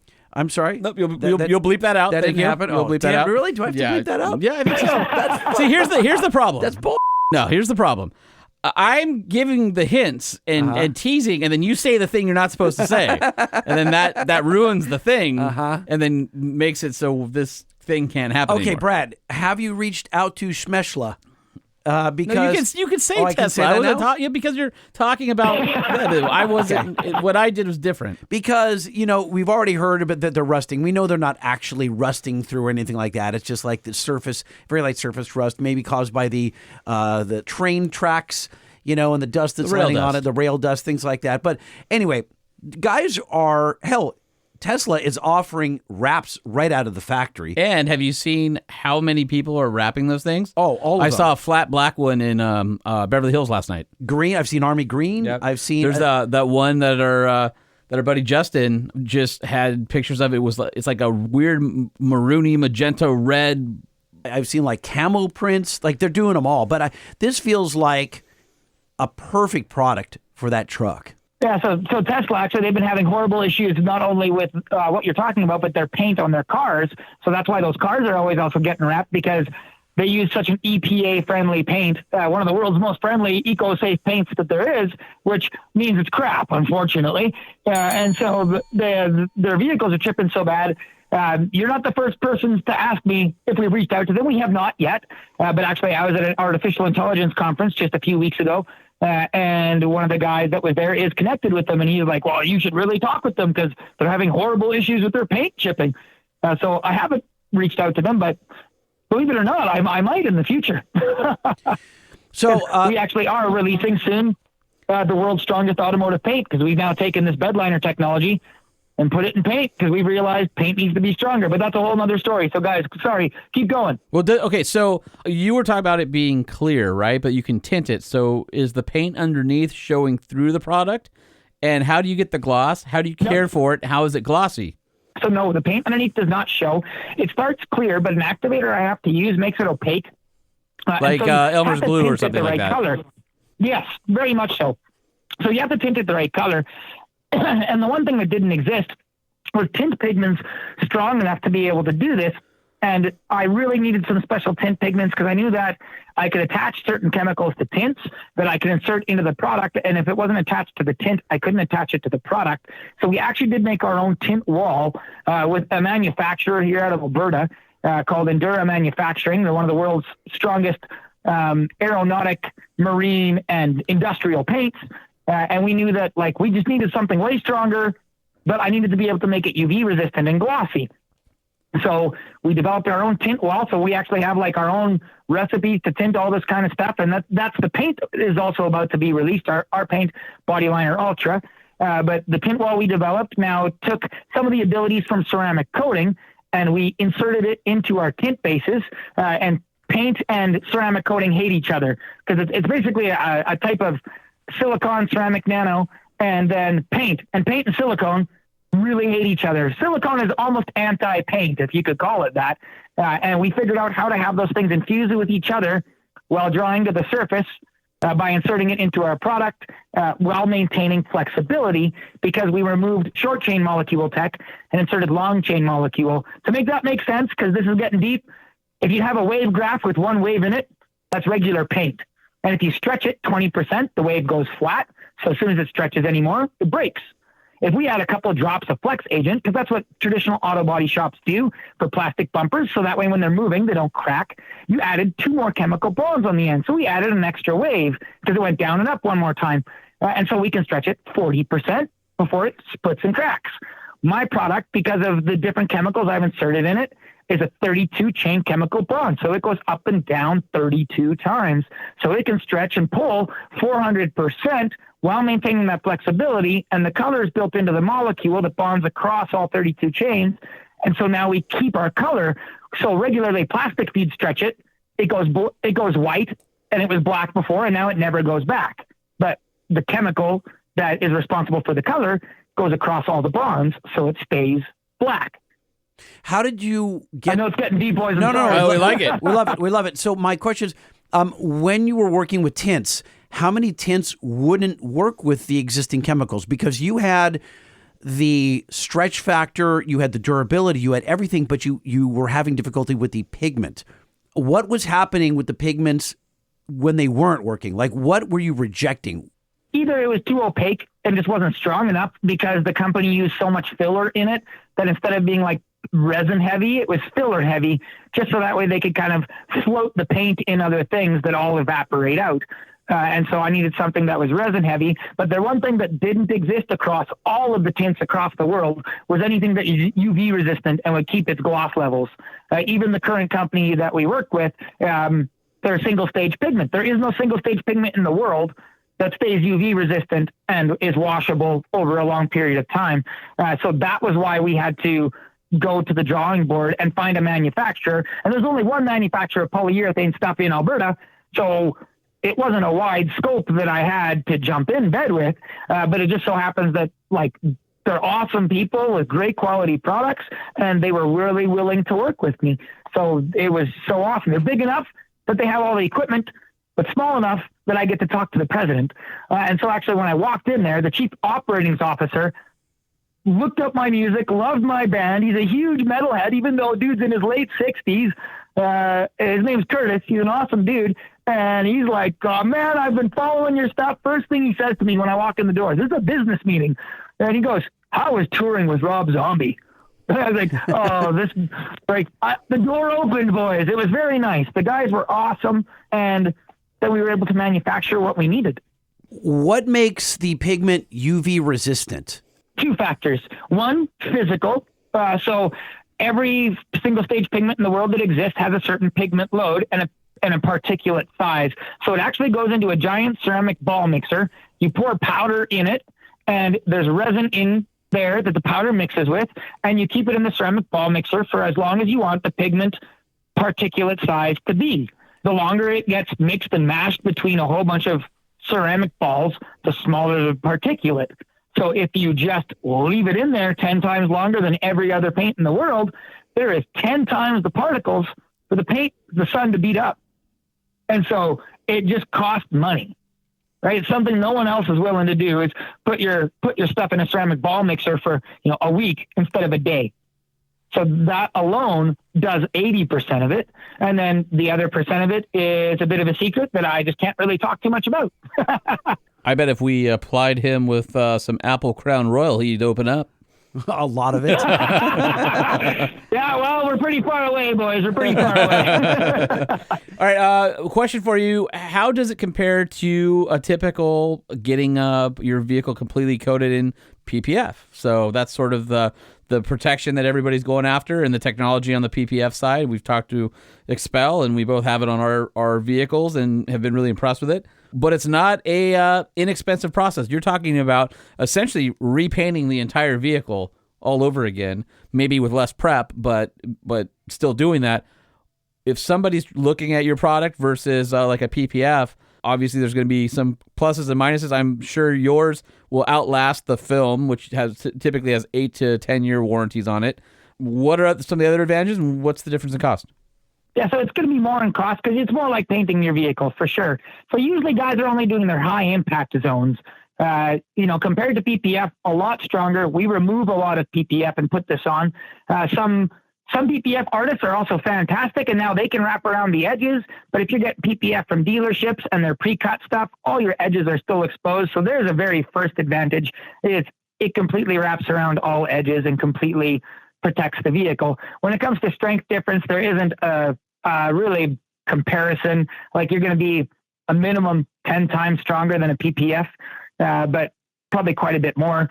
And you're not worried about maintenance. Most people don't understand PPF is actually supposed to be waxed every 3 months. Unless you get a top-coated product, then you're just supposed to every year give it a polish and then a re-wax or ceramic coating put on top. But most people don't like to tell you about the maintenance you have to do to it, where our product is a zero maintenance product. And then the ability to take and color match your chrome. So you had an XLT, but you want to make it look like a limited.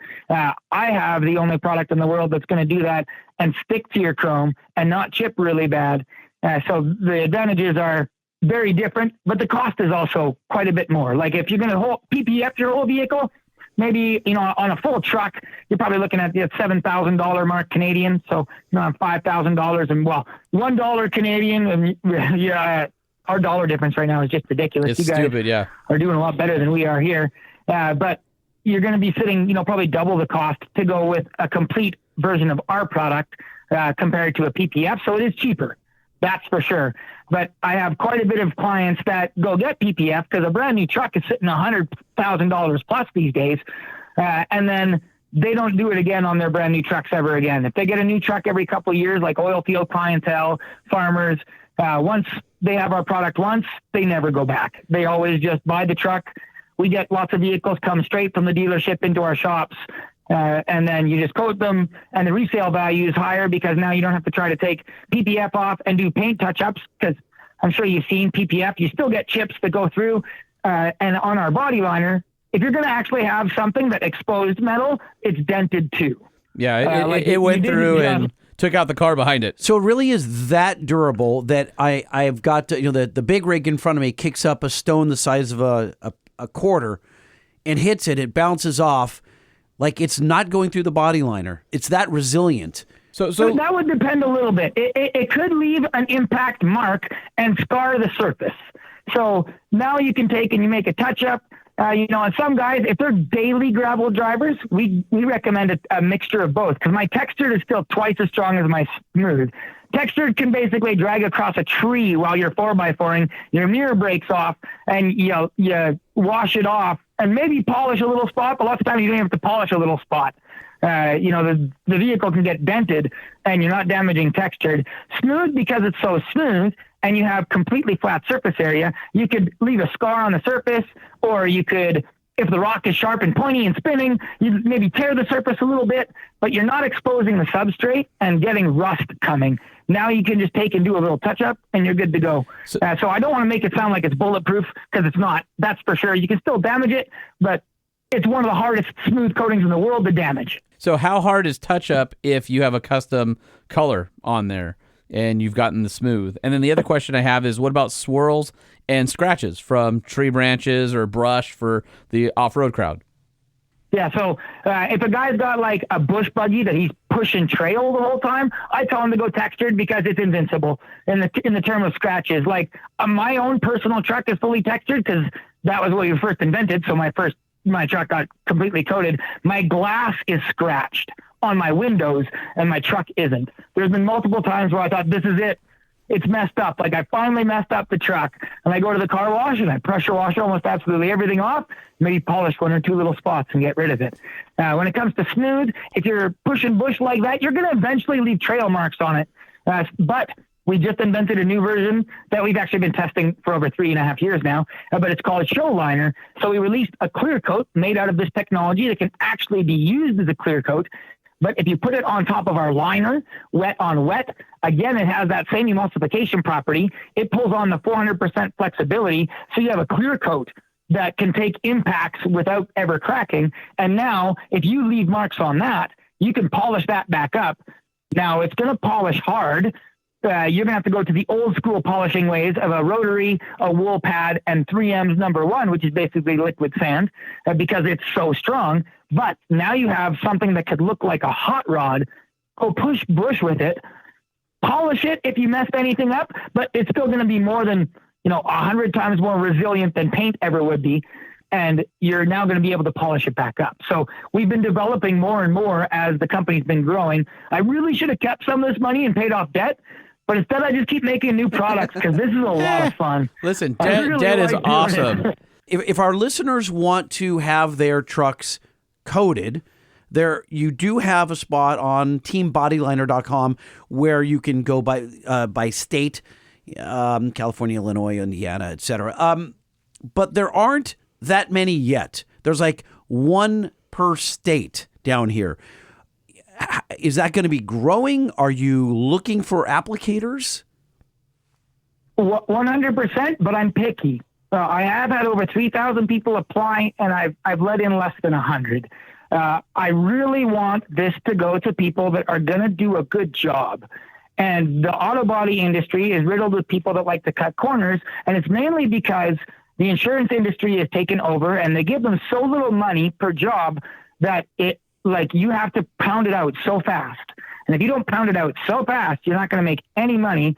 So we've seen a huge influx in work done to bare minimum specs so that way you can get it out the door. And I'm not trying to pick on shops because I completely understand what they're going through, but I really want to make sure the customer service and quality are high. So I am looking for more shops for sure, but I interview them. I actually had software made. One of my business coaches made me some software. I have people come in. I first go check them out. I go to their Facebook. I go to Instagram. I check reviews. I contact people that have left reviews, find out what it's like dealing with this company. So it is going to be a slow growth.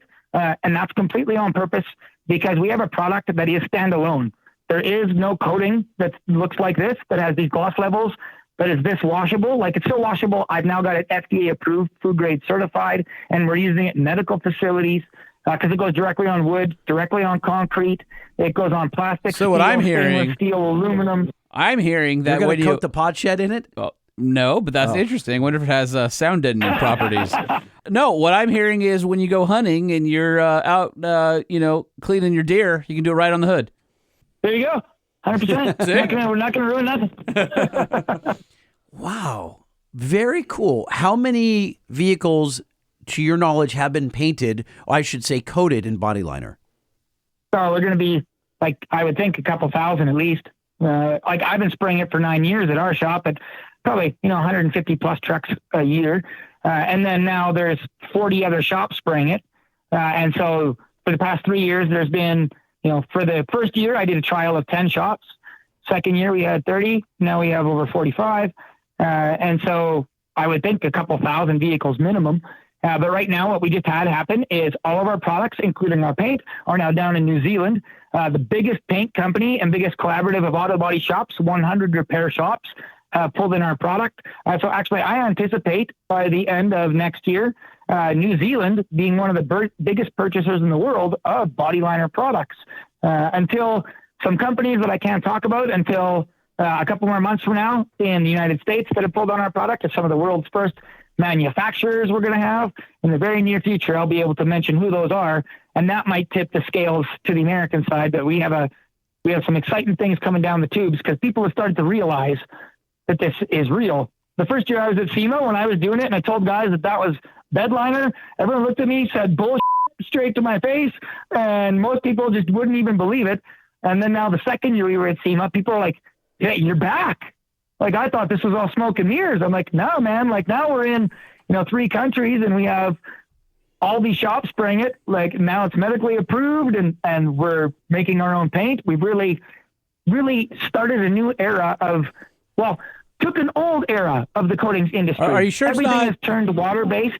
Are you sure it's not 4 countries? Because isn't Ontario its own country? You know what? Yeah, so is Quebec. You've got a limited selection of guys down here in the States, 1 or 2 per state. it's kind of a commitment to go find one of these. Like I look up California and it's Shingle Springs and Holden Collision. I don't in the 53 area code, wherever that is.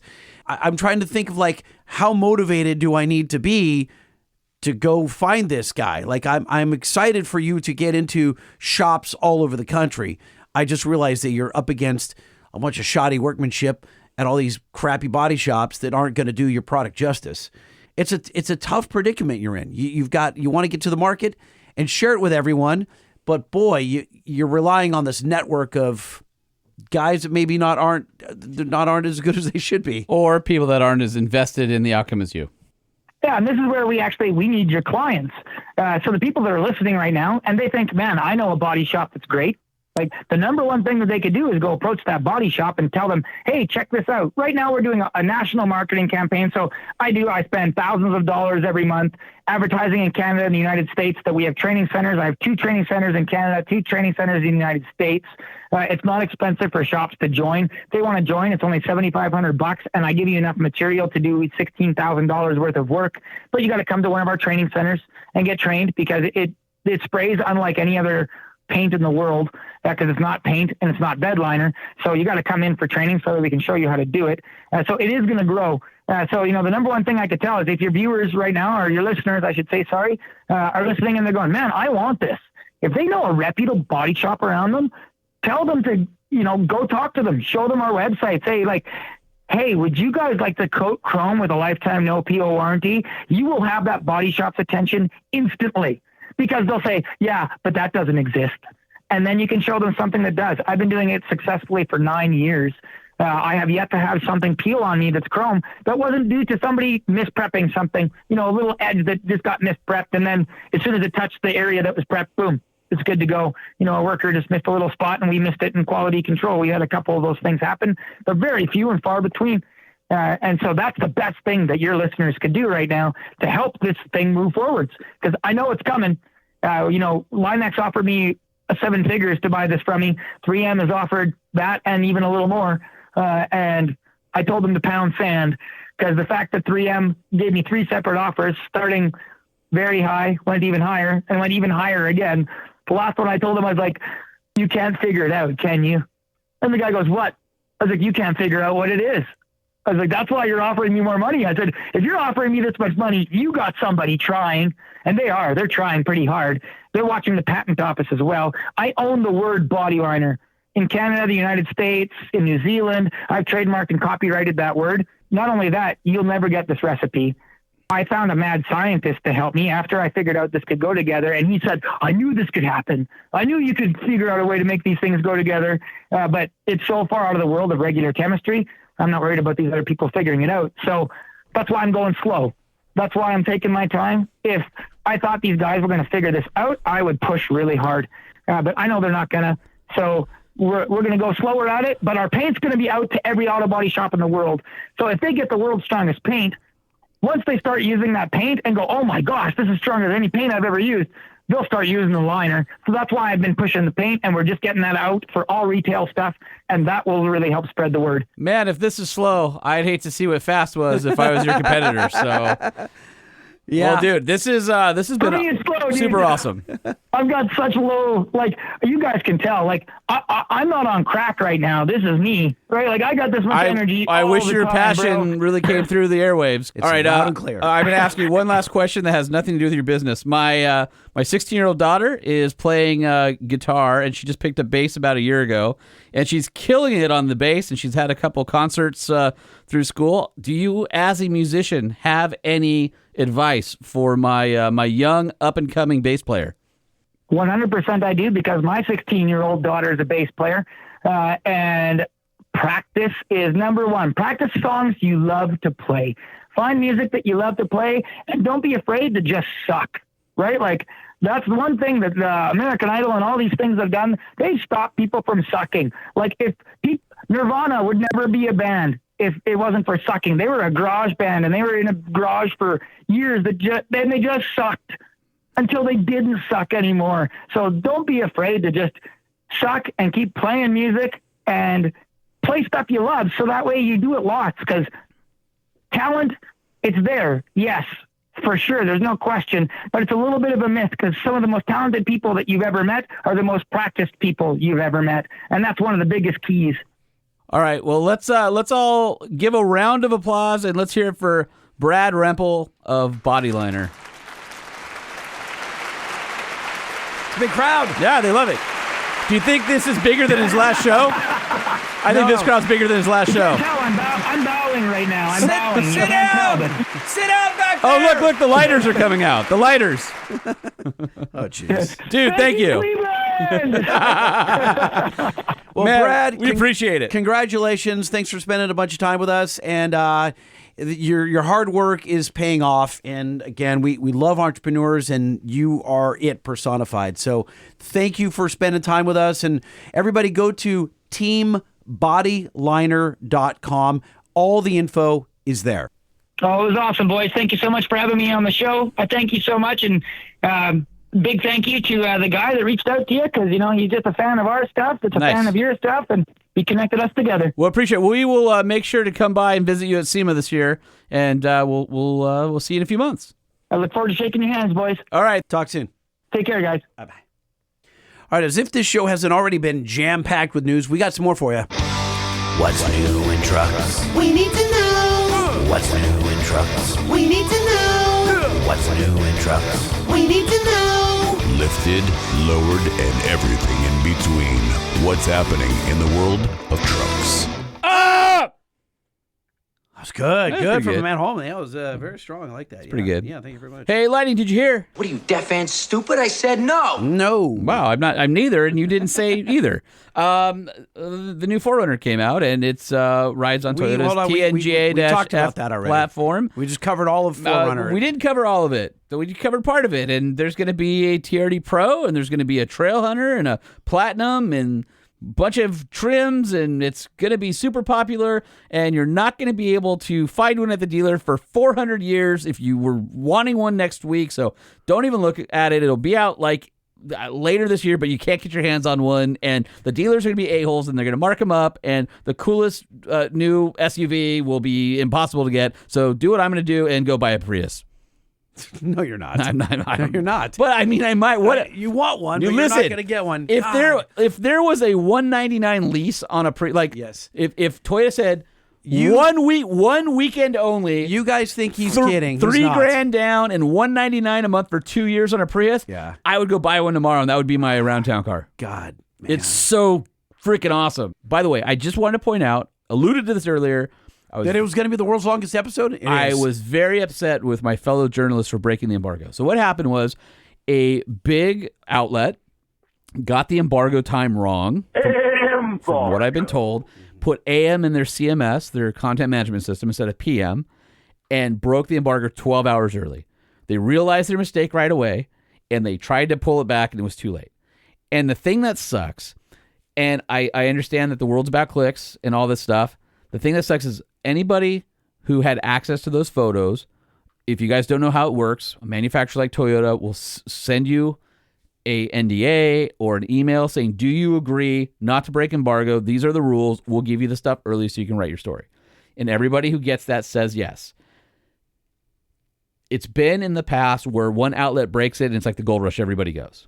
And I hate that because as a professional journalist versus some dude living off clicks on the internet or self-publishes, I have an agreement with the manufacturer that I'm not going to break their embargo.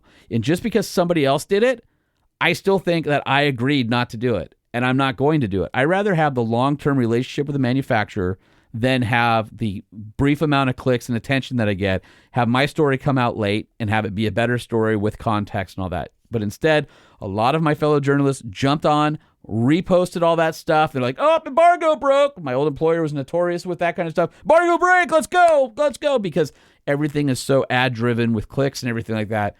And it just made me feel dirty because I know how hard people at Toyota worked to keep it so that they could release it on their own schedule. And that mistake blew it out of the water, and everybody dogpiling on made it where I think it lacks professionalism and decorum and how you should conduct yourself.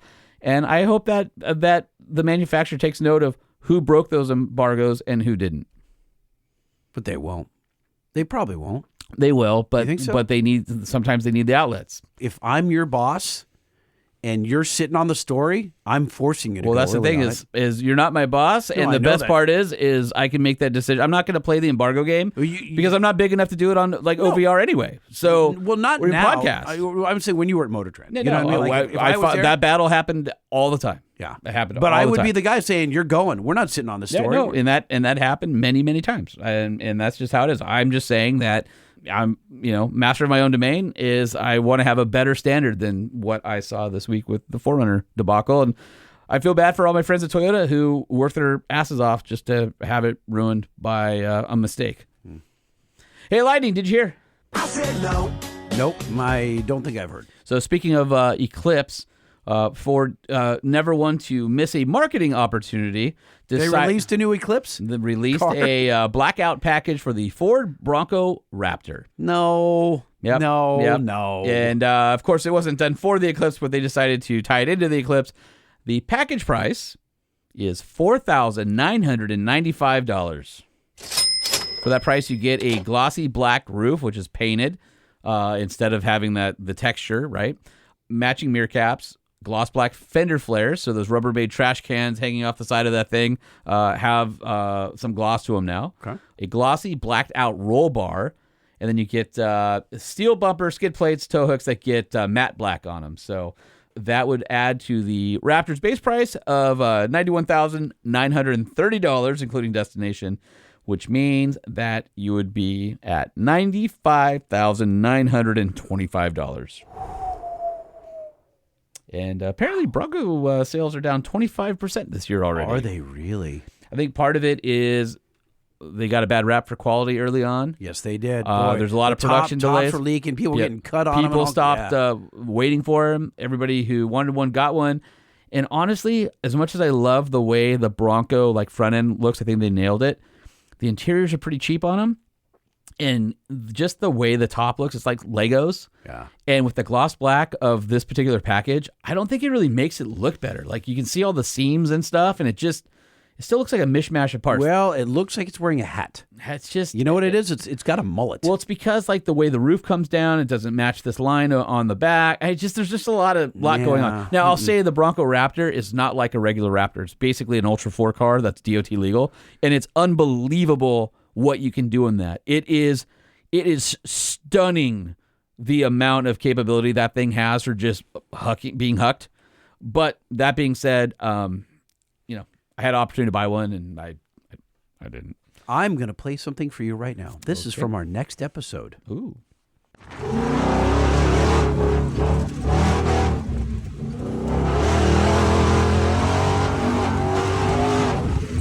How good does that sound? Sounds pretty cool. That is a Sounds off-roading. Bronco DR Desert Racer with a V8 and not a 6-cylinder. Exactly. Yep. That was The way me God intended. in the passenger seat being Screaming. not screaming. You would have heard me if I were screaming. We were hauling balls out in Johnson Valley with Mr. Brad Lovell behind the wheel. You guys remember Brad Lovell was on not too long ago talking about taking a stock Ford Ranger Raptor across Australia and winning the race out there. So my man Lightning here had an opportunity to go for a ride along with him in the DR. And That was strapped so much fun. I You're bet. going to hear my story Brad's a great driver too. later in the week. All right. I love it. Hey, Lightning, did you hear? No, I have not heard. So, did you know that Fox Factory is bringing out a 700 horsepower supercharged Chevy Silverado 1500 super truck? Are they calling it a Sidewinder? Do you know about this? No, they're not. So, this is. Should we say why that's funny? You can go ahead. Because one Mr. Gale Banks has been sitting on that trademark for Long time. many years, and we let it lapse, and the next day, Scooped up. somebody swooped it up, and you know who that somebody was? Who? Fox Factory. I'll give you a little bit of info, and there's supposed to be some more information for our next episode. But it's a wide body. It's got long travel suspension, supercharged LS, 700 horsepower, 3.2 Fox Race Series live valve dampers, and 37. So it's basically a Ford Raptor R competitor. or a 2024 Ram TRX competitor, but built by Fox Factory. So Baja kit suspension. It's got 14.5 inches of travel. And then it's a Gen V supercharged 6.2 liter V8 with 700 horsepower and 640 pound-feet of torque. There's supposed to be about 500 of these trucks being made. And That's a pretty small number. I don't have the price yet, so I'll have more information on the next show, but I just wanted to tease that for all you Silverado. Now, what's interesting is they're not the first to try and make a Raptor fighter. If you remember, Black Lake had the XT1 pre-runner, which I haven't heard anything from those guys in like a year. Didn't we interview someone from Black Lake right before they were debuting that truck? Yeah, absolutely. And he was like, this is a no-holes-barred truck. We're throwing everything at it. With GM engineers behind it. Right. So it'll be interesting to see what happens with Fox and how they're going to distribute it. I don't know if it's going to be a package through them, through a local dealer, or what. I mean, it's supposed to be but only 500 badass. pieces, so this is, I mean... That's not for the average Joe, obviously. This is not a real Raptor fighter if there's only 500 units. No, I mean, but it's just a way to showcase Chevy and Fox's high-end performance and all that kind of stuff. Right. So anyway, thought it would be worth mentioning. Sure. Hey, Lightning, have you heard? No. The Cybertruck, it has an 11,000-pound towing capacity. Bolus, who does these super high-end, like polished aluminum, like the way Airstream used to be, like super expensive, like $250,000 trailers that are handmade. What's the name? Bolus, Bowlus. Okay. Super high-end trailer builder. They, showed that the Cybertruck, doesn't have a great range while towing, but apparently Bolus CEO Geneva Long did some results, and they found out that the Tesla Model X achieved better real-world range while towing the EV-friendly Bolus Volterra trailer, which is a 3,250-pound trailer. The SUV did 71% of its 330-mile range, which was about 235 miles while towing, while the dual-motor Cybertruck only made it 160 miles, which is 47% of the Tesla claimed 340 miles. It's just interesting. Obviously, Cybertruck's heavier, not as aerodynamic, but it's always interesting to see, it's weird. EV works for cars. EV works for aerodynamics, lighter weight, smaller vehicles. But there's a point of diminishing returns where you have these trucks that weigh 8,000, 9,000, 10,000 pounds because battery pack and all that. And they're towing 11,000 pounds and they're these behemoths. Well, we've seen this on the guy with a Ford Lightning that tried to tow, and they were Motor pulling over Trend did it. Yeah. But we keep going. Like I don't think the truck market is right. Like it's not the right use case for EV. It's EV works in so many other places that isn't trucks. Although when you're doing truck stuff, here's weird. Last week I saw a Rivian towing like a Boston whaler boat. Yeah, they have great towing capacity. 26-foot long boat. Yeah. So anyway, I just I always find that interesting. It's fun to kind of poke fun at the towing real world results. Has anyone towed with one of those in plaid mode, like a 0 to 100 in plaid mode, pulling a trailer? I'm sure somebody has. You know where plaid mode came from, right? Yeah, it's from Spaceballs. Yeah. Prepare ship for light speed. No, light speed is too slow. Light speed too slow? Yes, we're gonna have to go right to ludicrous speed.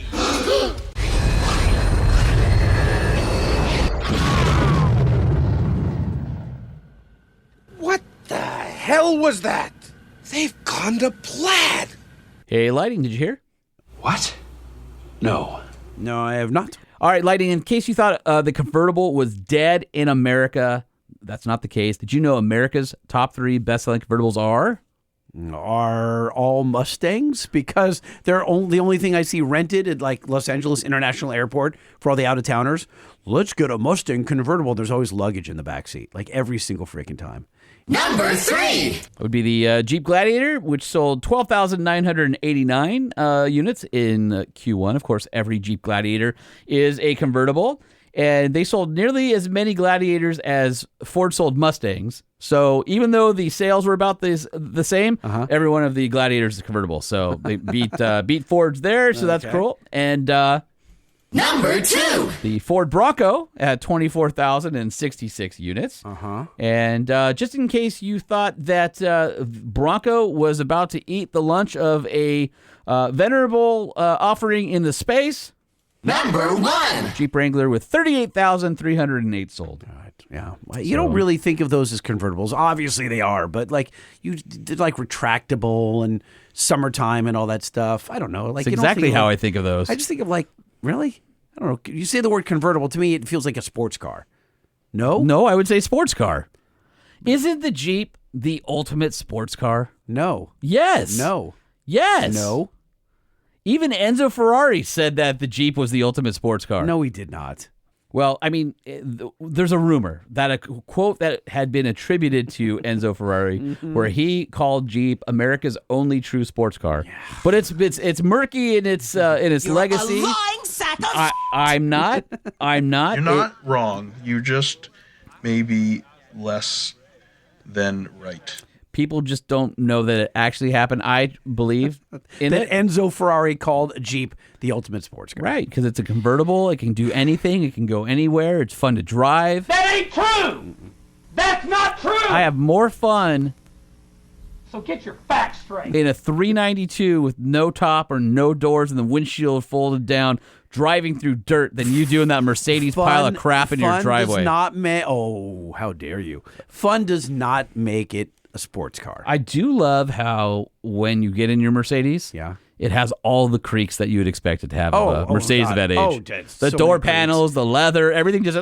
Oh, yeah, everything moves. Everything moves. But you know what makes it all go away? Nothing. The sound of that exhaust in that engine, dude. Whew. Yeah, well, I mean, that's only because you have the cats removed. Hey, Lighting, did you hear? I don't know what you're talking about. How dare you, sir? No! 0, 0, 0! No, I don't know. Well, the Ineos Quartermaster pickup truck is available to order, so the configurator's live now. And the base price starts at $86,900, and both the rugged Trailmaster trim or the upscale Fieldmaster trim start at $94,900. What is up with the frickin'? Do they know that interest rates right now are 6.5% to buy a new car? Apparently, they don't care. What in the world? Like, why is every truck $90,000 all of a sudden? I remember, like, in 2015, 2016, it was like, wow, the new F-150 Platinum is like $70,000. That seems like a lot. And I'm like, is it really $25,000 more content in a truck today? Is this what our parents said when cars and trucks were like, wait a minute, they want $15,000 for a truck? That's highway robbery. And here we are at 90. I mean, it's like insane. I just can't believe people are paying that kind of money. Dude, what are you talking about? You paid like more than 80 for your freaking Jeep. A Jeep. You don't know that. Let's say you got a great deal, whatever. I did. But it's around that ballpark. It's still an absurd amount of money. Come on, dude, for a Jeep. Dude. Don't tell me that you've made money. I know you have, but that's irrelevant. Dude. It was a crazy expensive Jeep. I get it. I haven't denied that it's a crazy expensive Jeep. But it's also going to be one of those things that goes up in price, just like your TRX does. Yes, I see So that, those are but special edge cases. But I will say, yes, it was an absurd freaking amount of money. But the very same vehicle that I bought with the AEV package, let me pull the AEV package up. The same vehicle that I bought a year and a half ago is $15,000 to $18,000 more sticker today. Yeah, that's crazy. So, I mean, I get it. It's an absurd amount of money, but, dude, I'm paying out. I mean, every guy with a GMC Denali Ultimate, all the guys with every Escalade. Dude, look at I get the Bison and the AT4X AV Edition midsize stuff. $69,000 for those? Yeah. For a midsize truck? Yeah. Like, it's badass, don't get me wrong. That's some cheddar. The thing is, at the end of the day, you still have, like, pieces and parts from a $30,000 truck in there, like the interior pieces. I mean, you can't hide it all, right? Like, there's still, I don't know, man. I just look at it and I just shake my head. Yeah. It's insane. Hey, Lighting, did you hear? No, I have not heard. For you Ram fans who've been anxiously awaiting the 2025 Ram 1500, they're arriving on dealership lots right now. So if you've been waiting, head on out and Do they check come them out. with rear windows? In fact, the same rear window you have. Oh, that's so why. maybe you should just borrow from one of those. Did we miss anything in our epic 7-hour show? Something you want to hear us talk about? Hit us up, send us an email, truckshowpodcast@gmail.com, and we will read it in 2 episodes. The Truck Show, the Truck Show, the Truck Show. Oh, we keep talking longer, but we're out of water in here, and all our voices are fading fast. Listen, if you want to follow us on social, please hit us up at Truck Show Podcast. No. You know, because at LBC Lighting. No. I'm saying no, because I've been derelict. I've been awful. I know you've been posting. I've been trying. You've been pretty good, but I have sucked. Like, I didn't even take a photo when they were installing my window. I haven't shot any photos lately. Lighting, just do better. Hashtag do better. And head over to truckshowpodcast.com if you want to see some featured products, get some discounts on some stuff, find out what's going on in your neck of the woods at our event calendar. And, of course, you can hit us up on the 5-star hotline. We'd love to hear from you guys, 657-205-6105. Won't you be part of the show? Join Lighting and Holman, and, I don't know, tell us what's on your mind. Yeah, wait a minute. We were going to, hold on a second. Let me just kill that. You and I were going to, we had a plea. We had a bed. No, I don't care. You killed it. I killed it because it's more important. Oh, boy. We were going to ask Ryan. Ryan, you're listening. Ryan had an answer for us, we think, right? Before this episode, Holman and I were... What are you getting Listen at? to me. I'm trying. Okay. Conciseness. We're trying to end the show, Lightning. Holman and I come up with silly band names Yes. quite often. You're talking about Ryan Evans? And Ryan Evans... You think he's been writing it down? I have a feeling Ryan Evans has been writing down all the band names that we come up with. When Holman's like... that's like a Wiener Dog on Sunday. And I go, man, I'm going to go see Wiener Dog on Sunday. Wiener Dog on Sunday. Like, whatever it is. Holman had a list and he lost it. I had a list and I lost it. If you're listening to the show... We've been coming up with band names for 6 years and we don't have the list of them anymore. Yeah, if somebody has been you're so weird about... Okay, here's the thing. We want to print them on a t-shirt. We have some t-shirt ideas, so we need 2 things from you. Somebody who delivers that list to us will have some sort of reward, like maybe the first edition of our limited release t-shirt. The other thing is, are you guys interested in t-shirts that we do pre-sale? So it's going to be, it's a lot of outlay to try and have t-shirt production. So we're thinking about doing limited runs of funny Truck Show Podcast t-shirts. They might be $25, $30. Are you interested in that? Will you guys let us know if that's something that you'd be interested in? So if you are, we'll pursue it and we'll get t-shirts done. I don't know, before the end of the year. We've been talking about this forever, but Holman finally has the business up and running enough so he can we can finally do this. It sounds like a pipe dream, but I think we can actually pull it off. So please let us know, truckshowpodcast@gmail.com, if you would be interested, and I think we can get this going. All right. Also, thanks for everybody who's been sending in your notes. We have enough to do another show, but we want more, so please keep those coming. And also, don't forget to send us a review on Apple Podcasts, on Spotify, on Facebook. Definitely helps out the show. And the other folks that help out the show are Nissan. You mean our presenting sponsor, the purveyor of awesome midsize trucks right here in the good old US of A. In fact, I'm going to have that Nissan hardbody here next week. So hopefully we should do another show the way we did years ago. Yep. In the hardbody. We should go to Wiener Schnitzel and record part of the show. We can do that in the hardbody. We could do that. We could take our soft bodies and record them in a hard body. So that'll be cool. If you're looking for the hard bodies, I think they're just hitting dealerships now.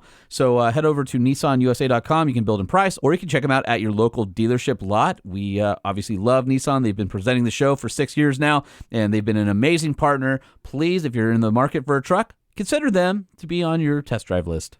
And if you're driving a 2017 to current Duramax L5P and you're looking for a little better throttle performance and you value that turbo under your hood and you want it to last as long as possible, check out the new Banks Monster Ram for your Duramax. Hey, Lighten, did you know Amsoil is the official oil and title sponsor of Ultimate Callout Challenge? I did. And did you know that they're the official oil of the National Association of Diesel Motorsports? That I did not. So check this out.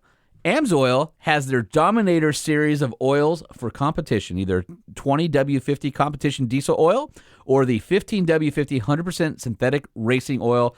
Amsoil has been a pioneer in synthetic lubricants for more than 50 years. When it comes to lubrication, Amsoil is the leader in synthetics. Find out more at amsoil.com.